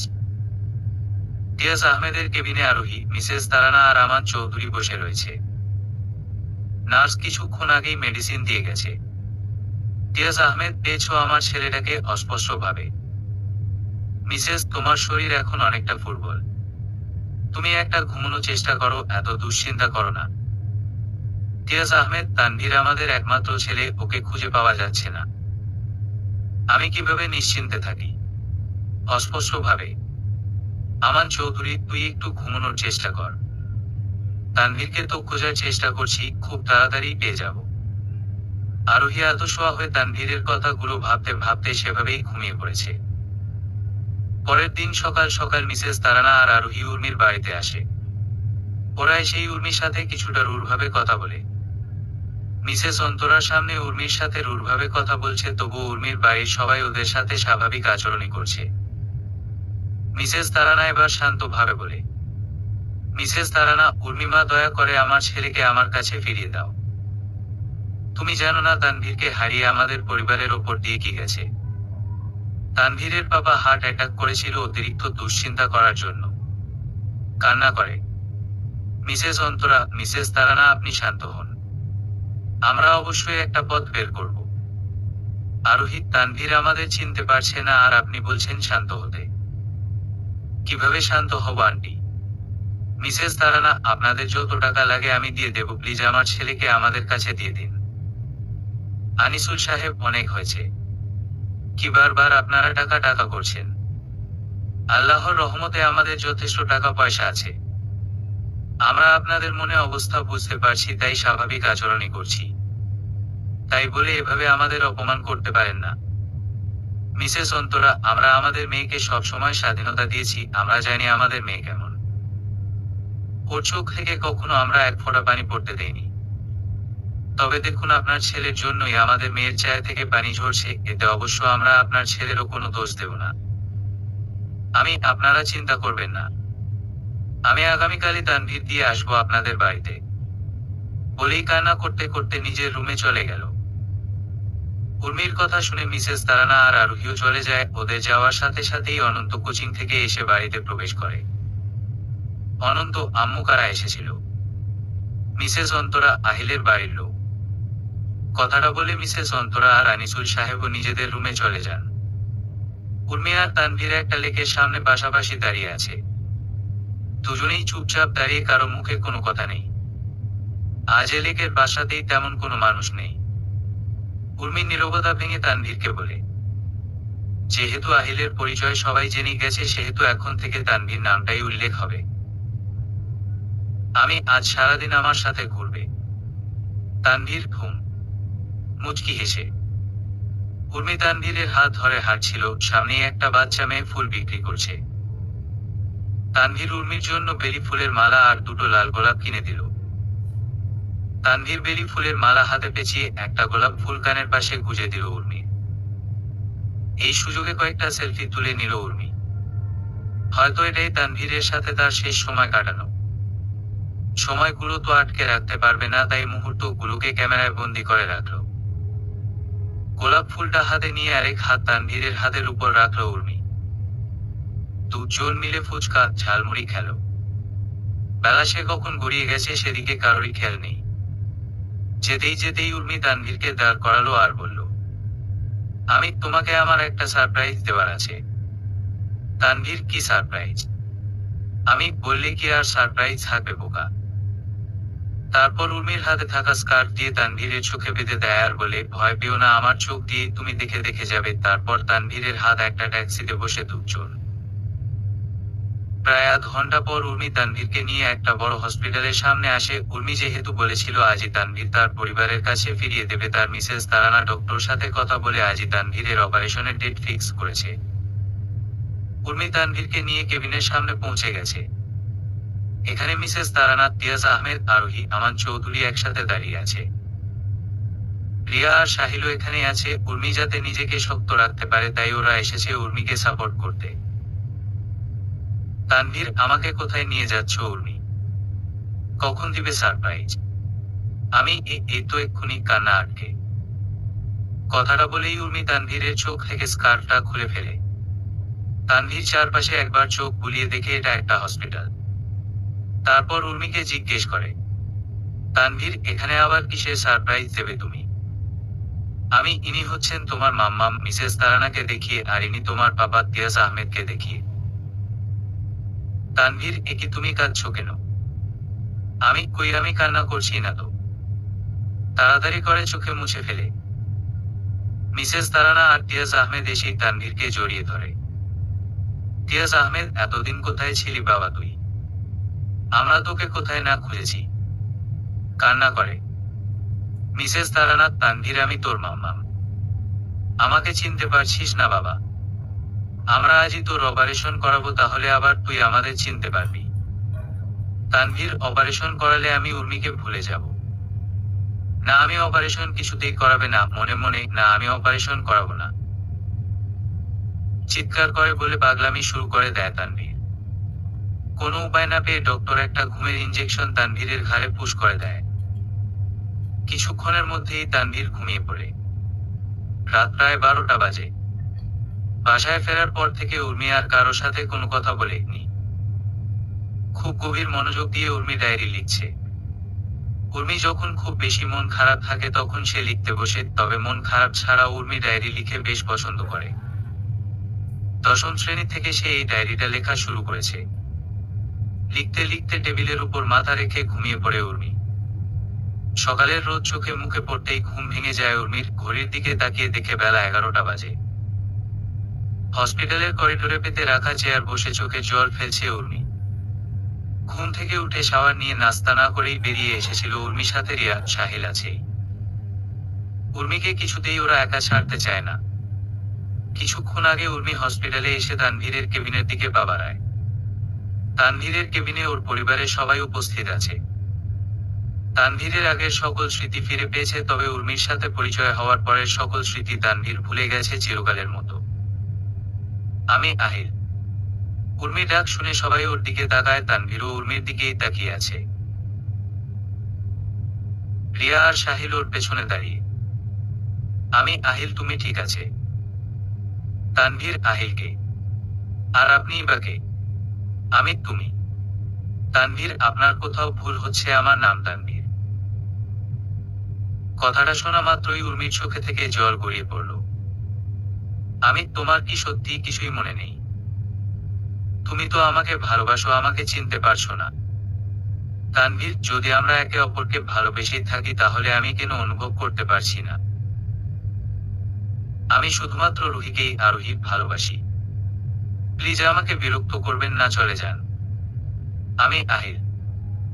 আরোহী, তানভীর বলছে তো ও তোমাকে চেনে না, তাহলে কেন অযথা ওকে বিরক্ত করছো? সাহিল, আমাদেরই ভুল হয়ে সেদিন কেন যে আহিলের কথাগুলো শুনতে গেলাম। রিয়া, চল এখান থেকে। সাহিল, তোমার জন্য আজ আমার বান্ধবীটা কষ্ট পাচ্ছে। হসপিটাল থেকে সাহিল আর রিয়া উর্মিকে নিয়ে সাহিলের ফ্ল্যাটে চলে এসেছে। বিছানার তিন কোণে তিনজন বসে আবহে, কারো মুখে কোনো কথা নেই। উর্মি হসপিটাল থেকে আসার পর থেকেই চুপ করে আছে, কোনো কথা বলছে না। সাহিল, উর্মি বোন আমার, প্লিজ কথা বল। রিয়া, ত্যাগ তোর এই নীরবতা আমাদের কারোরই সহ্য হচ্ছে না। ইদানিং উর্মি কারোর সাথে তেমন একটা কথা বলে না, সারাক্ষণ নিজের রুমেই থাকে। উর্মি বাবা মা মেয়ের জন্য আড়ালে চোখে জল ফেলে। অনন্ত তো বোনের সাথে করে দুষ্টুমিগুলো খুব মিস করে। অনন্ত মনে প্রাণে চায় তার বোন আবার আগের মতো স্বাভাবিক হোক, হাসি খুশিতে থাকুক। রাতে আনিসুল সাহেব প্লেটে করে মেয়ের পছন্দের চিকেন বিরিয়ানি নিয়ে উর্মির রুমে আসে। উর্মি তখন বিছানার আদশোয়া হয়ে শুয়েছিল। আনিসুল সাহেব, আসবো মামুনি? আমি, আব্বু তুমি আসো। আনিসুল সাহেব, দেখো আব্বু, তোমার জন্য তোমার পছন্দের চিকেন বিরিয়ানি এনেছি। আমি, আব্বু আমার এখন খেতে ইচ্ছে করছে না। মিসেস অন্তরা, মারের সন্তান যদি না খেয়ে থাকে তাহলে কি কোনো বাবা মা খেতে পারে? উর্মি দরজার দিকে তাকিয়ে দেখল মিসেস অন্তরা আর অনন্ত দাঁড়িয়ে আছে। অনন্ত, প্লিজ আপু, আগের মতো স্বাভাবিক হয়ে জানা। তোকে এভাবে দেখতে আমার সত্যিই ভালো লাগছে না। আনিসুল সাহেব, মামুনি, আমি তোমাকে খাইয়ে দেই। উর্মি বাবা মায়ের মুখের দিকে তাকিয়ে দেখল ওনারা খুব যত্নের সাথে খাবারের প্লেটটা নিয়ে বসে আছে, তাই মুচকি হেসে বাবার হাতে খেয়ে নিল। দেখতে দেখতে 1 মাস কেটে গেছে। তানভীর এখন পুরোপুরি ভাবে সুস্থ। আজ তানভীর আর আরোহীর বিয়ে ছিল। সেদিন হসপিটাল থেকে আসার পর আর কখনোই উর্মি তানভীরের সামনে যায়নি। উর্মি এখনো আগের মতোই চুপচাপ থাকে, বেশিরভাগ সময় ডায়েরি লিখে, তবে সকলের সামনে যথাসম্ভব হাসি খুশি থাকার চেষ্টা করে। উর্মি ডায়েরি লিখছিল, হঠাৎ করে বাইরে থেকে দমকা হাওয়ায় পাতাগুলো এলোমেলো হয়ে যায়। তখনই উর্মির নজরে পড়ে তানভীরের দেওয়া সেই 2টো গোলাপ আর বেলি ফুলের মালা। উর্মি যত্ন সহকারে ডায়েরির ভাঁজে রেখে দিয়েছিল। তানভীরের সাথে কাটানো স্মৃতিগুলো মন পড়তেই উর্মি টুকরে কেঁদে উঠল। অন্যদিকে নিবিড়, এতদিন কাজের প্রেসারে তোমার কোনো খোঁজই নিতে পারিনি শ্যামাপতি। আব্বু আম্মু আগে গ্রাম থেকে ফিরুক, তারপর বলবো আমাদের বিয়ের কথা বলতে। খুব মিস করছি তোমাকে। উর্মির একটা হাস্যজ্জ্বল ছবির দিকে তাকিয়ে। 2 দিন পরে আজই সকাল সকাল মিসেস অহনা তার পরিবার সহ উর্মিদের বাড়িতে এসেছে। উর্মি এখনো নিজের ঘরেই রয়েছে। অনন্ত কোচিং এ গিয়েছে, সামনে তার এসএসসি পরীক্ষা। অনন্ত এখন পড়ালেখা নিয়ে নিজেকে ব্যস্ত রাখে, কারণ উর্মির এভাবে বদলে যাওয়াটা সে কিছুতেই মেনে নিতে পারছে না। সবাই বসে কথা বলছিল, তখনই কথায় কথায় মিসেস অহনা তার কাঙ্ক্ষিত প্রস্তাবটি দিয়ে দেয়। ছোট বোনের কাছ থেকে এমন কথা শুনে মিসেস অন্তরা আর আনিসুল সাহেব একে অপরের দিকে তাকিয়ে কিছুটা থমকে যায়। সকল দ্বিধা কাটিয়ে মিসেস অন্তরা মেয়ের ঘটা সকল ঘটনায় বলে দেয়। মিসেস অন্তরা, আমার মেয়েটা কতটা চঞ্চল ছিল, পরিস্থিতির চাপে আজ সে একেবারেই শান্ত হয়ে গেছে। আমার এই শান্ত মেয়েটাকে আমি কিছুতেই মেনে নিতে পারছি না। কান্না করে। মিসেস অহনা, আবার তুই চিন্তা করিস না। আমাদের উচিত উর্মিকে বেশি বেশি সময় দেওয়ার। আমার নিবিড় উর্মিকে ভীষণ ভালোবাসে, তোরা যদি চাস তাহলে আমরা এগোতে চাই। নিবিড়, আম্মু, এত তাড়াহুড়োর কিছুই হয়নি। আমি চাই উর্মি ভালো থাকুক, আবার আগের মতো চঞ্চল হয়ে উঠুক। আনিসুল সাহেব, নিবিড়ের মতো ছেলে যদি আমরা আমাদের উর্মির জন্য পাই আমরাও ভীষণ খুশি হব, কিন্তু আমার মেয়েটা তো নিজেকে সবার থেকে গুটিয়ে নিয়েছে। মিসেস অন্তরা, আমরা বোঝাবো মেয়েটাকে। নিবিড়, খালামণি, আমি একটু উর্মির সাথে দেখা করতে চাই। মিসেস অন্তরা, হ্যাঁ বাবা যা। বসা থেকে উঠে উর্মির রুমের দিকে এগিয়ে যেতে লাগলো নিবিড়। ওরা সকাল সকাল এসেছে, তবুও বেলা প্রায় 11:30 বাজে। উর্মির রুমে নক করতেই ভেতরে যাওয়ার জন্য বলে। এ সময় নিবিড়কে সে আশা করেনি, ভেবেছিল হয়তো বাবা মা, অনন্ত অথবা রিয়া, সাহিল এসেছে। নিবিড়কে দেখা মাত্রই উর্মি চুপ করে রইল। নিবিড়, কয়েকদিনের ভালোবাসার জন্য এত বছরের ভালোবাসাকে তুচ্ছতাচ্ছিল্য করছো? একবার ভেবে দেখেছো এই মানুষগুলো কিভাবে নিঃস্বার্থভাবে তোমাকে ভালোবেসে যাচ্ছে, আর তুমি কি করছো? নিজে তো কষ্ট পাচ্ছই, সাথে তোমার আশেপাশের মানুষগুলোকেও কষ্ট দিচ্ছ। উর্মি নিবিড়ের কথায় কোনো উত্তর দিচ্ছে না, মাথা নিচু করে দাঁড়িয়ে আছে। নিবিড়, তুমি তানভীরের কাছে এখন এক অচেনা অতীত ছাড়া আর কিছুই না, যেটা তানভীর স্মৃতিতে নেই। তোমার বাবা মায়ের জন্য হলেও তোমার আগে জীবনে ফিরে আসতে হবে, স্বাভাবিক হতে হবে। আমি নিজের বাবা মায়ের জন্য হলেও আমাকে পারতেই হবে। চোখের জল মুছে Nibir, that's like a good girl, উর্মির গালে হাত রেখে। উর্মি হাত ধরে বিছানা থেকে দাঁড় করায় নিবিড় আর রুমের বাইরে চলে যায়। সবাই ড্রয়িং রুমে বসে উর্মিকে নিয়েই কথা বলছিল, এমন সময় নিবিড় উর্মিকে নিয়ে সেখানে উপস্থিত হয়। উর্মিকে দেখে তার সবাই থমকে যায়, কারণ 1 মাস পর উর্মির মুখে আগের মতোই সেই হাসিটা দেখছে। মিসেস অন্তরা, দেখছো উর্মির আব্বু, আজ কতদিন পর আমার মেয়েটার মুখে হাসি ফুটেছে। নিবিড় পারবে আমার মেয়েটাকে আগলে রাখতে। উর্মি তো তোমার সব কথাই শোনে, তুমি একটু বুঝিয়ে বললেই ও বুঝবে। আনিসুল সাহেব, ঘুম দেখছি।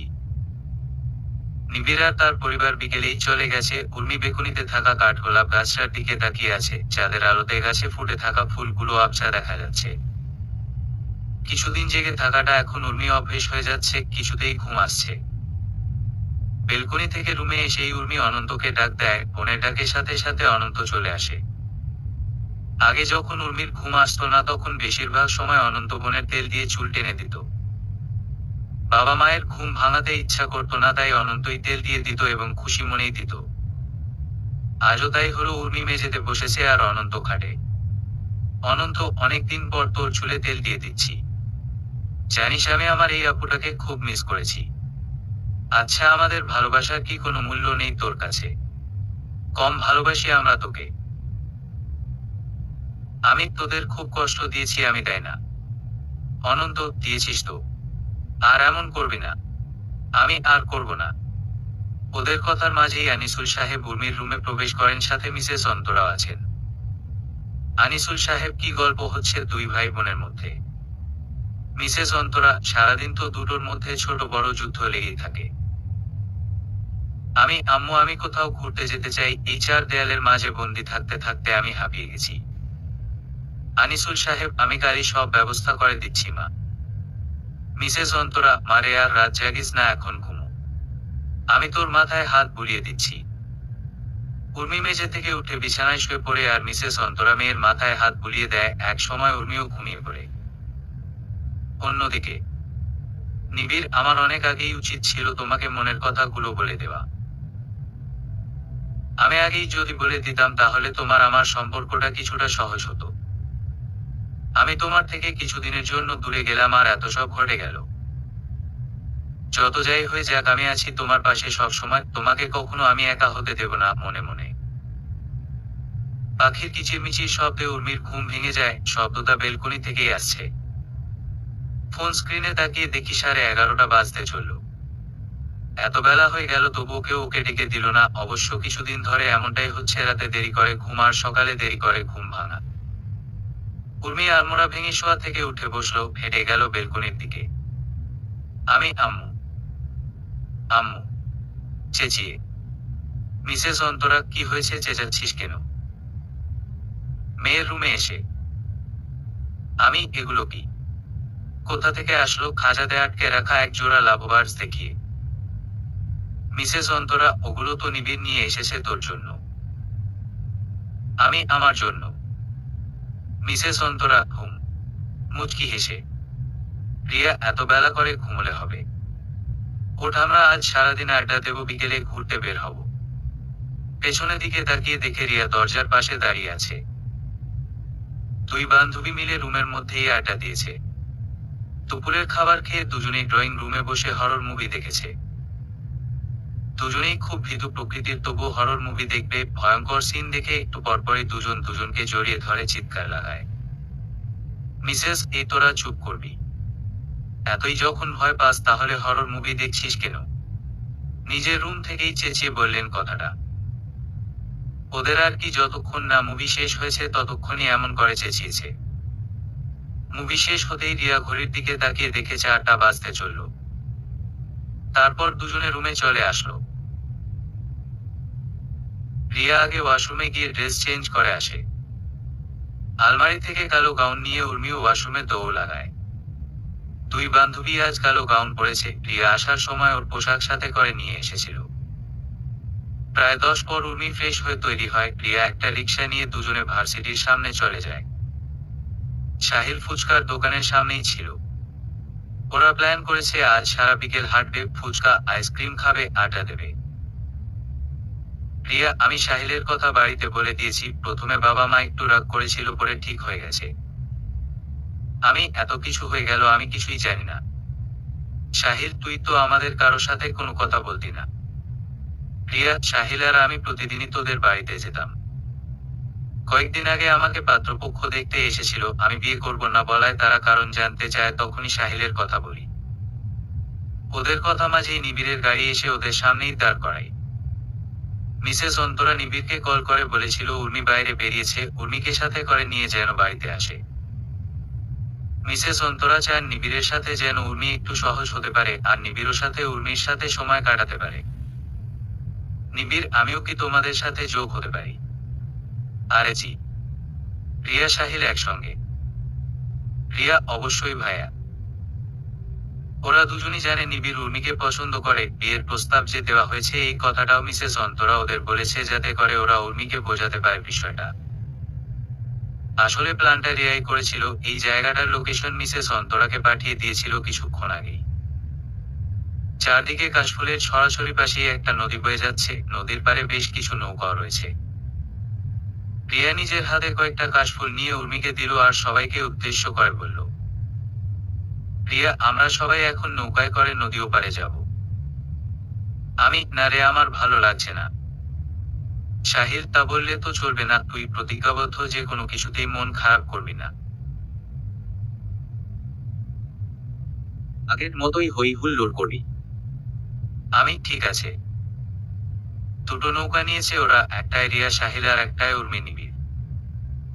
সারা বিকেল ওরা নৌকায় করে ঘুরলো। এরই ফাঁকে নিবিড় উর্মির অগোচরে বেশ কয়েকটা ছবিও তুলেছে। উর্মির মনটা আর বেশ ফুরফুরে, আজ অনেক পর এভাবে মন খুলে আনন্দ করছে। উর্মির অগোচরে বেশ কয়েকটা ছবিও তুলেছে। উর্মির মনটা এখন বেশ ফুরফুরে, আজ অনেক দিন পর এভাবে মন খুলে আনন্দ করছে। মাঝি নৌকা চালাচ্ছে। সাহিল মোবাইল বের করে রিয়ার ছবি তুলছে, সাথে ভিডিও করছে। মাঝে মাঝে উর্মি আর নিবিড়ের ছবি তুলছে চুপিসারে, যাতে আজকের এই মুহূর্তটা স্মৃতি হিসেবে রেখে দিতে পারে। আমি, ভাইয়া একটা গান শোনাবেন? আমি জানি আমি খুব ভালো গান জানেন। নিবিড়, শ্যামাবতী যখন বলেছে তখন তো শোনাতেই হয়। ওহে কি করিলে বলো পাইব, তোমারে রাখিব আখিতে আখিতে। ওহে এত প্রেম আমি কোথা পাব না, তোমারে হৃদয়ে রাখিতে। আর সাধু কিবা তোমারে দয়া না করিলে কে পারে, তুমি না এলে কে পারে বিরহে রাখিতে। মাঝে মাঝে তব দেখা চিরদিনই কেন পাই না। বিকেল অবধি আকাশটা পরিষ্কার ছিল, কোথাও কোনো মেঘের আনাগোনা ছিল না। সন্ধে নামার সাথে সাথে কোত্থেকে দমকা বাতাস বইতে লাগলো, তার কিছু সময়ের মাঝেই তুমুল বৃষ্টি নামা শুরু হয়ে গেল। সাহিলা আর রিয়াকে নিবিড় আগেই বাড়ি পাঠিয়ে দিয়েছে। ভেবেছিল উর্মিকে সাথে নিয়ে বাকি রাস্তাটুকু হেঁটেই যাবে। আশেপাশে কোনো রিক্সা যাচ্ছে না, তাই ওরা একটা দোকানের ছাউনির নিচে গিয়ে দাঁড়ায়। উর্মি তেমন না ভিজলেও নিবিড় ভিজেছে বেশ খানিকটা। নিবিড় ছাতাবিহীন কোনো বর্ষার সন্ধ্যায় তোমার সাথে হাঁটতে চাই, যেথায় বিরাজ করবে একরাশ মুগ্ধতা। আশেপাশের কোনো দোকানপাট খোলা থাকবে না, আর না থাকবে কোন যানবাহন। আজ আমার সেই ইচ্ছেটুকু পূরণ হয়ে গেল। উর্মি কোনো কথা বলছে না, নিবিড়ের দিকে তাকিয়ে আছে। দোকানের সামনের ছাউনিটা সরু হওয়ায় উর্মি আর নিবিড় বেশ কাছাকাছি দাঁড়িয়েছে। মেঘ কিছুটা থেমে গিয়েছে, তবুও ঝিরিঝিরি পড়ছে। নিবিড়, বৃষ্টি থেমেছে কিছুটা, চলো এখন আমাদের বাড়ির যাওয়া উচিত, না হয় আবার জোরে নামতে পারে। আমি হুম। এরপর দুজন বাড়ি চলে এলো। উর্মিকে বাড়ি পৌঁছে দিয়ে নিবিড় বাসায় চলে যাবে এমন সময় আবার তুমুল বৃষ্টি নামা শুরু হয়েছে, তাই আজ রাতটুকু নিবিড় উর্মিদের বাড়িতেই থাকবে। নিবিড় বাড়িতে ফোন করে মিসেস অহনাকে জানিয়ে দিয়েছে। রাতের দিকে নিবিড় না খেয়েই শুয়েছিল। মিসেস অন্তরা নিবিড়কে খাবারের জন্য ডাকতে এসে দেখে সে কাঁথা মুড়ি দিয়ে শুয়ে আছে। মিসেস অন্তরা নিবিড়ের কপালে হাত দিয়ে দেখে ছেলেটার শরীর ভীষণ তাপ, হয়তো জ্বর এসেছে। উর্মিকে ডেকে নিবিড়ের খাবারটা উনি ঘরে আনিয়ে খাইয়ে দিলেন, সাথে ঔষধও।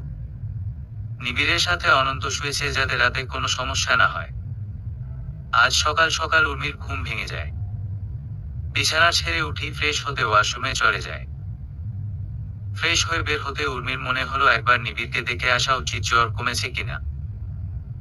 যে ভাবা সেই কাজ। নিবিড় যেই রুমটাতে শুয়েছে সেখানে গিয়ে উকি দিয়ে দেখলো নিবিড় এখনো ঘুমোচ্ছে। অনন্তর সকালে কোচিং আছে, তাই সে উঠেই ফ্রেশ হতে চলে গেল নিজের রুমে। উর্মি নিবিড়ের কাছে গিয়ে ওর কপাল স্পর্শ করলো। না, এখনো জ্বর নেই, শরীরের তাপমাত্রা ঠিকই রয়েছে। উর্মি সোজা রান্নাঘরে চলে আসে। মিসেস অন্তরা সকালের নাস্তা তৈরি করছে। মিসেস অন্তরা, আজ সূর্য কোন দিকে উঠল? এত তাড়াতাড়ি তো তুই ঘুম থেকে উঠিস না। আমি ঘুম ভেঙে গেছে আম্মু, আমি কফি বানাই। মিসেস হুম। সবাই একসাথেই খাবারের টেবিলে বসেছে। নিবিড় একেবারে তৈরি হয়েই বেরিয়েছে, এখান থেকে সোজা অফিসে চলে যাবে। মিসেস অন্তরা বেশ কয়েকবার বলেছে আজ সারাদিন এখানেই বিশ্রাম নিতে, গুরুত্বপূর্ণ কাজ আছে বিদায় নিবিড়কে যেতে হচ্ছে। আনিসুল সাহেব, নিবিড় বাবা, তোমার জ্বর কমেছে? নিবিড়, হ্যাঁ খালুমনি, এখন জ্বর নেই। নাস্তা সেরেই নিবিড় আর আনিসুল সাহেব দুজনেই অফিসে যাওয়ার জন্য বেরিয়ে পড়ে। মিসেস অন্তরা টেবিলের গ্লাস প্লেটগুলো গুছিয়ে রাখছিলেন, তখন উর্মি বলে, আম্মু, আজকে আমি দুপুরে রান্না করে চাই। মিসেস অন্তরা, আজ আমার মেয়ে রান্না করবে? তা তো বেশ ভালো কথা। আমি হুম। বেলা প্রায় 11:30 বাজে। উর্মি আধশোয়া হয়ে ফেসবুক স্ক্রলিং করছিল এমন সময় গার্লস গ্রুপে তানভীর আর আরোহীকে নিয়ে একটা পোস্ট দেখে। একটা মেয়ে পোস্ট করেছে, ক্রাশও যেমন সুদর্শন তার বউ তেমন সুন্দরী। Made for each other. এতক্ষণ ফুরফুরে থাকা মনটা পোস্টটা দেখা মাত্র খারাপ হয়ে গেল। সে চায় তানভীরকে ভুলে যেতে। আমাদের এই দূরত্বটা যেন একদিন আমরা কাছে পাশে ছিলাম। মিসেস অন্তরার রুমের সামনে দাঁড়িয়ে আছে উর্মি। হঠাৎ করে আসা বিষণ্ণতায় তার রান্না করার ইচ্ছেটাই মাটি হয়ে গেছে। মিসেস অন্তরার রুমে থেকে ফোনে কথা বলার আওয়াজ আসছে। মিসেস অন্তরা, জানো উর্মির আব্বু আজ তোমার মেয়ে বলেছে নিজের হাতে রান্না করবে। আমার মেয়েটা আবার হাসি খুশি হয়েছে শুধুমাত্র নিবিড়ের জন্য। তুমি দুপুরে তাড়াতাড়ি বাড়িতে চলে এসো। উর্মি আর এক মুহূর্ত দাঁড়িয়ে না থেকে নিজের রুমে চলে আসে। বিছানার চাদর আঁকড়ে ধরে মনে মনে ভাবে, এই মানুষগুলোর জন্য হলেও আমি মন খারাপ করব না। তানভীর শুধুমাত্র আমার অতীত, ওকে ভুলে গিয়ে আমাকে আমার বাবা মা ভাইয়ের জন্য হলেও হাসি খুশি থাকতে হবে। ডাইনিং টেবিলে উর্মি সব খাবার একে একে সাজিয়ে রাখছে। চিকেন বিরিয়ানি, গরুর মাংসের রেজালা রান্না করেছে। মিসেস অন্তরা, আনিসুল সাহেব, উর্মি, অনন্ত সবাই একসাথেই খেতে বসেছে। আনিসুল সাহেব মেয়ের রান্নার তারিফ করতে লাগলেন। আনিসুল সাহেব, আমার মা কত সুস্বাদু খাবার রান্না করেছে। পেটের সাথে খুশিতে আমার মনও ভরে গেছে। অনন্ত, আমি রান্না করলে এর থেকেও বেশি সুস্বাদু হবে। তোমরা একটু বেশি বেশি তারিফ করছো, একটুও সুস্বাদু হয়নি খাবারগুলো। তাহলে খাচ্ছিস কেন? জানা যায় নিজে রান্না করে খাবে আদব ছেলে। অনন্ত 100 বার খাবো, 1000 বার খাবো, তোর কি? আমি আমার বোনের হাতের রান্না খাচ্ছি। মিসেস অন্তরা, তোরা আবার শুরু করেছিস। অনন্ত, আমাদের বাজে স্বভাব কোনো দিন যাবে না। মিসেস অন্তরা, আমাদের ভাই বোনদের মাঝে কি মিল ছিল আর তোরা সারাদিন দুটোতে লেগেই থাকিস? না আছে মিল, না আছে মহাব্বত। অন্যদিকে নিবিড় নিজের কেবিনে বলে কাজ করছিল, এমন সময় কেউ দরজায় নক করে। নিবিড় দরজার দিকে তাকাতেই দেখে নাজিফা টিফিন বক্স নিয়ে হাসি মুখে দাঁড়িয়ে আছে। নিবিড়, দাঁড়িয়ে আছিস কেন? ভেতরে আয়। আর এগুলো কি? নাজিফা, ভাইয়া আমি আজ তোমার জন্য রান্না করে নিয়ে আসছি। নিবিড়, তোকে কষ্ট করে এখানে আসতে কে বলেছে? আমাকে বললেই তো আমি বাড়িতে চলে আসতাম। আব্বু আম্মু খেয়েছে। তুই খেয়েছিস? নাজিফা, হুম। তোমার শরীর এখন কেমন আছে ভাইয়া? আর জ্বর আসলো কি করে? নিবিড়, আমার শরীর ভালোই আছে। কাল সন্ধ্যায় বৃষ্টিতে ভিজে গিয়েছিলাম। নাজিফা, আচ্ছা তুমি হাত ধুয়ে এসো, আমি সার্ভ করে দিচ্ছি। নিবিড়, হুম। কিছুক্ষণ পরে নিবিড় হাত ধুয়ে বোনের রান্না করা খাবারগুলো খেয়ে নেয়। ছোটবেলা থেকেই নাজিফা নিবিড়ের খুব আদরের। নাজিফা ভাই বলতে পাগল, শান্ত স্বভাবের নিবিড়কে বরাবরই নাজিফা সবার থেকে বেশি ভয় পায়।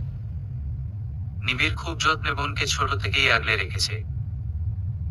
আজ শুক্রবার, রিয়ার বাবা মা আজ উর্মিদের বাড়িতে এসেছে রিয়া আর সাহিলের বিয়া দিন তারিখ ঠিক করতে। যেহেতু সাহিলের বাবা মাকেও নিয়ে আর আনিসুল সাহেবই সাহিলের বর্তমান অভিভাবক, তাই সব কথাবার্তা এই বাড়িতেই হচ্ছে। বড়রা সবাই মিলে ঠিক করেছে আর 15 দিন বাদে বিয়ের অনুষ্ঠান হবে। বিয়ে, গায়ে হলুদের অনুষ্ঠান আর রিসেপশন সেন্টারেই হবে। উর্মি খুবই এক্সাইটেড, তার বেস্ট ফ্রেন্ডসদের বিয়ে বলে কথা। কাল থেকেই বিয়ের শপিং করা শুরু করে দিবে সবাই। পরের দিন সবাই মিলে শপিং মলে এসেছে বিয়ের শপিং করতে। রিয়ার পরিবার, উর্মির পরিবার, নিবিড়ের পরিবারও আছে সাথে। সাহিল আর রিয়ার বিয়ে, গায়ে হলুদ, মেহেন্দি, রিসেপশনের সবকিছুই প্রায় কেনা হয়ে গেছে, গহনাও কেনা কমপ্লিট। বাকিরা নিজেদের জন্য টুকিটাকি শাড়ি, ড্রেস দেখছে। নাজিফা মেহেন্দি আর বিয়ের দিনের জন্য দুটো লেহেঙ্গা নিয়েছে, গায়ে হলুদের জন্য শাড়ি আর রিসেপশনের জন্য গাউন। উর্মি গায়ের হলুদের জন্য শাড়ি আর রিসেপশনে পরার জন্য বেবি পিঙ্ক কালার গাউন নিয়েছে, সাথে অর্নামেন্টস। বিয়ের আর মেহেন্দির জন্য লেহেঙ্গা দেখছিল, এমন সময় নিবিড় দুটো ব্যাগ এনে উর্মির হাতে ধরিয়ে দেয়। নিবিড়, বিয়ের দিন তুমি মেরুন রঙের লেহেঙ্গাটা পরবে আর মেহেন্দি অনুষ্ঠানে জলপাই রঙের লেহেঙ্গাটা পরবে, সাথে অর্নামেন্টস রয়েছে ব্যাগে। আপনি শুধু শুধু। নিবিড়, নো মোর ওয়ার্ডস। আজ রিয়ার মেহেন্দির অনুষ্ঠান। উর্মি নিবিড়ের দেওয়া জলপাই রঙের লেহেঙ্গাটা পরেছে। কোমর সমান চুলগুলো সামনে থেকে বিনুনি করে একপাশে রেখেছে, সাথে হালকা মেকআপ আর নিবিড়ের কিনে দেওয়া অর্নামেন্টস। উর্মি তৈরি হয়েই তার পরিবারের সাথে বেরিয়ে পড়ে রিয়াদের বাড়িতে যাওয়ার উদ্দেশ্য। যেহেতু ওদের বাড়ি একই পাড়াতেই, যাতায়াতে বেশিক্ষণ সময় ব্যয় হয় না। উর্মি আর ওর পরিবার রিয়ার বাড়িতে যাওয়ার পরপরই মেহেন্দির অনুষ্ঠান শুরু হয়। রিয়া বায়না ধরেছে উর্মি ওকে মেহেন্দি লাগিয়ে না দিলে সে কিছুতেই মেহেন্দি লাগাবে না। এর আগে যে কোনো অনুষ্ঠানে, ঈদে রিয়া সবসময় উর্মির কাছে মেহেন্দি দিত। উর্মি খুব যত্ন সহকারে রিয়ার হাত ভরে মেহেন্দি লাগিয়ে দিয়েছে। নাজিফাকে আর নিজের হাতেও লাগিয়েছে সময়ের ফাঁকে। মেহেন্দি দিতে দিতে রাত প্রায় 11টা বাজতে চলল। উর্মির এখন বেশ খিদে পেয়েছে। রিয়ার আশেপাশে তার অনেকগুলো কাজিন বসে ফটোগ্রাফি করছে। উর্মি চুপ করে একটা চেয়ারে বসে মোবাইল দেখছে। ফোনের থেকে মাথা তুলে সামনের দিকে তাকিয়ে দেখে নিবিড় একটা প্লেট নিয়ে দাঁড়িয়ে আছে। নিবিড়, 11টা বাজতে চলল, তুমি এখনো না খেয়ে আসো, তাড়াতাড়ি খাবারটা খেয়ে নাও। আমার যে খিদে পেয়েছিল আপনি বুঝলেন কিভাবে? অবাক হয়ে নিবিড়, বেশি কথা না বলে খেয়ে নাও। এতক্ষণ একটানা মেহেন্দি লাগিয়ে ওর হাত এখন ব্যথায় টনটন করছে, তবে মুখে কোনো কথাই বলছে না সে। নিবিড়, খা করো। উর্মির মুখের সামনে খাবার এগিয়ে দিয়ে। আচ্ছা, এই লোকটা সবকিছু বুঝে যায় কিভাবে? উর্মি কোন কথা না বলে খাবার খেতে শুরু করলো। দূর থেকে মিসেস অন্তরা আর আনিসুল সাহেব আড়ালে চোখের পানি মুছল। মিসেস অন্তরা, আমার মেয়েটা নিবিড়ের সাথে ভালোই থাকবে, তুমি দেখো। আনিসুল সাহেব, এবার বিয়ে কথাটা উর্মিকে বোঝাতেই হবে। আজ রিয়া আর সাহিলের গায়ে হলুদ অনুষ্ঠান দুজনেরটা একই সঙ্গে। রিয়াকে কাঁচা হলুদ রঙের জামদানি শাড়ির সাথে কাঁচা ফুলের গহনা দিয়ে সাজানো হয়েছে। সাহিলও রিয়ার সাথে ম্যাচিং করে কাঁচা হলুদ রঙের পাঞ্জাবি পরেছে। উর্মি আজ লাল পাড়ের বাসন্তী রঙের শাড়ি পরেছে, সাথে কাঁচা ফুলের হালকা কিছু গহনা। উর্মি তৈরি হয়ে রুম থেকে বের হচ্ছিল সেন্টারে যাওয়ার উদ্দেশ্যে, এমন সময় নিবিড় ওর রুমে আসে। হাতে কাগজ মোড়ানো কিছু একটা রয়েছে। উর্মিকে বিছানায় বসিয়ে নিবিড় উর্মির সামনে হাঁটু গেড়ে বসে কাগজ মোড়ানো প্যাকেটটা খুলল। নিবিড়, তোমার পাটা সামনে রাখো, আমি নিজে তোমাকে আলতা পরিয়ে দেব। তুমি তো আলতা পরতে ভালোবাসো। আপনি কি করে জানলেন আমি আলতা পরতে ভালোবাসি?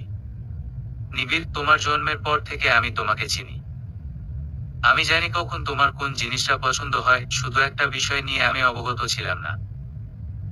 খুব যত্ন সহকারে নিবিড় উর্মির পায়ে আলতা পরিয়ে দিল। নিবিড়ের অনেক দিনের ইচ্ছে ছিল উর্মি রায় নিজ হাতে আলতা পরিয়ে দেবে, এই সুযোগে তার ইচ্ছেটা পূরণ হয়ে যাবে। রিয়া আর সাহিল আজ খুব খুশি, কাল তোদের ভালোবাসা পূর্ণতা পাবে। কজনের আর এমন ভাগ্য হয়? সবাই একে একে হলুদ লাগিয়ে দিচ্ছে, সাথে ফটোগ্রাফি আর ভিডিও করা তো আছেই। রিয়া আর সাহিলকে হলুদ লাগিয়ে চলে আসতে নিবে, তখনই ওরা দুজন মিলে উর্মির গালে হলুদ লাগিয়ে দেয়। আমি কি করলি এটা তোরা? রিয়া, আমাদের পরে যাতে তোর সিরিয়াল লাগে তাই তোকেও হলুদ লাগিয়ে দিলাম। সাহিল, আরে এত প্যারা নিস না বান্ধবী। গায়ে হলুদের অনুষ্ঠান খুব ভালোভাবেই কেটে যায়।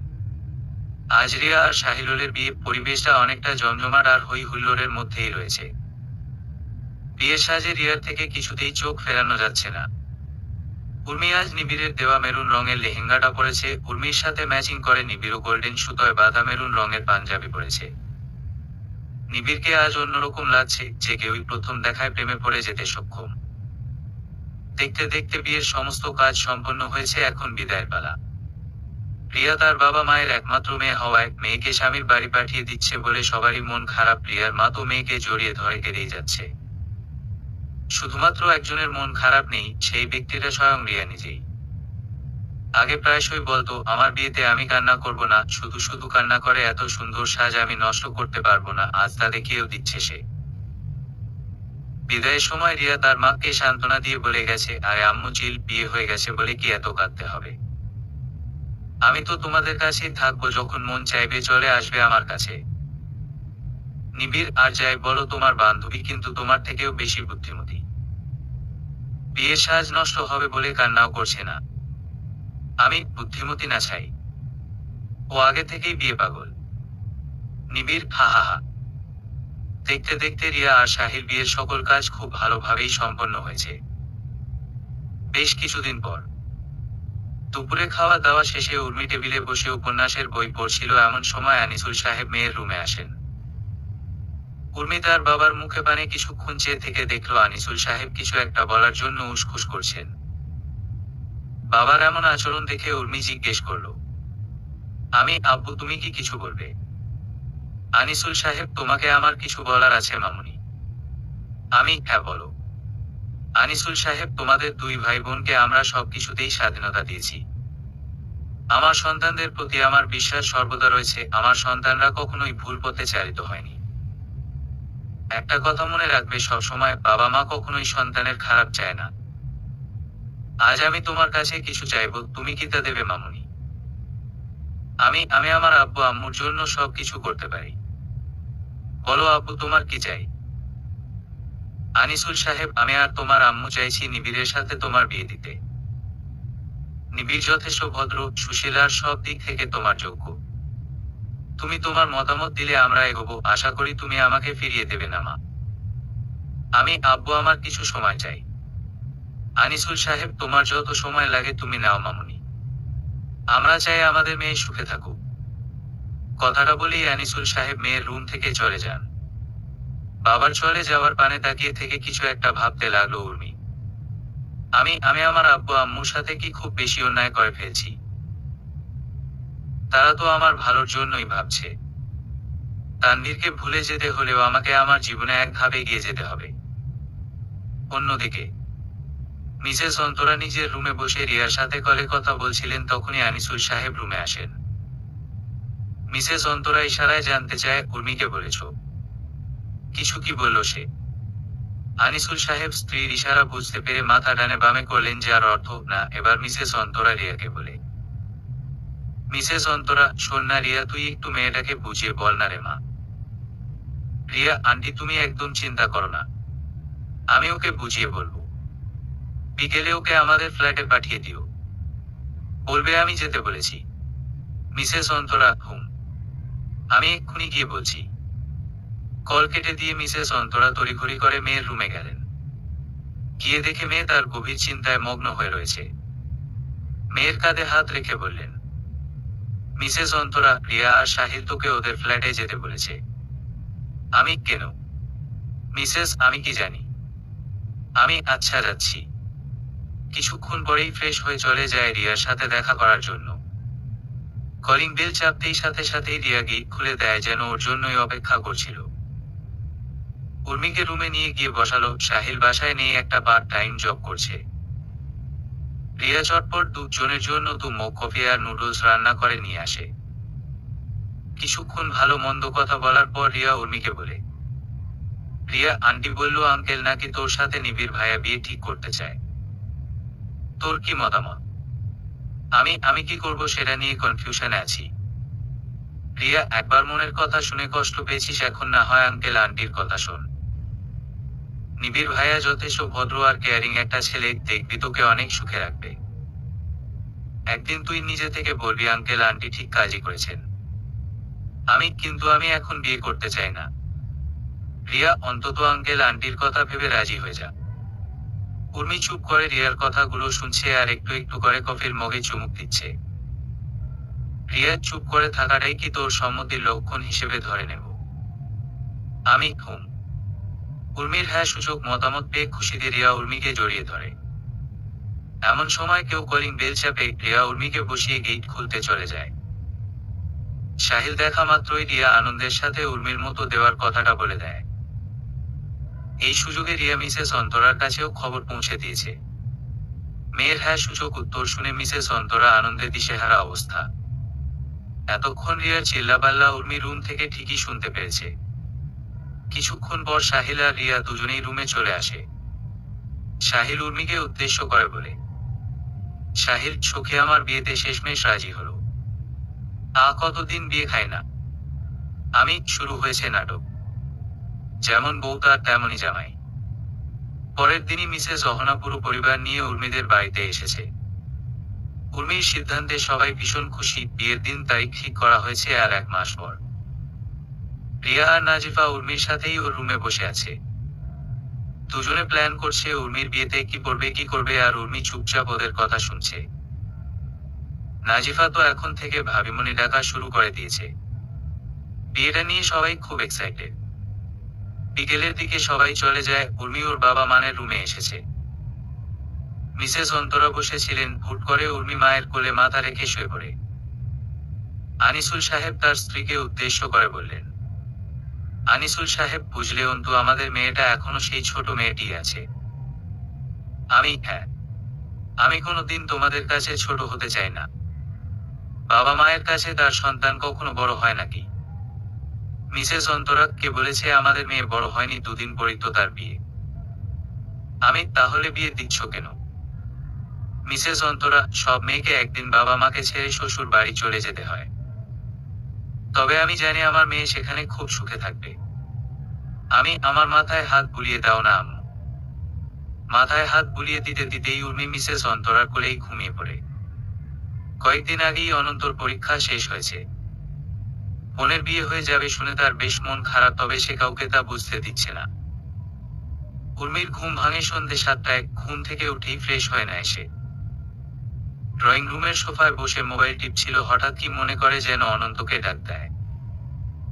অনন্ত নিজের রুম থেকে বেরিয়ে আসে। আমার ফুচকা খেতে ইচ্ছে করছে, সামনের দোকান থেকে এনে দিবি। অনন্ত, পারবো না। আমি কি তোর চাকর নাকি?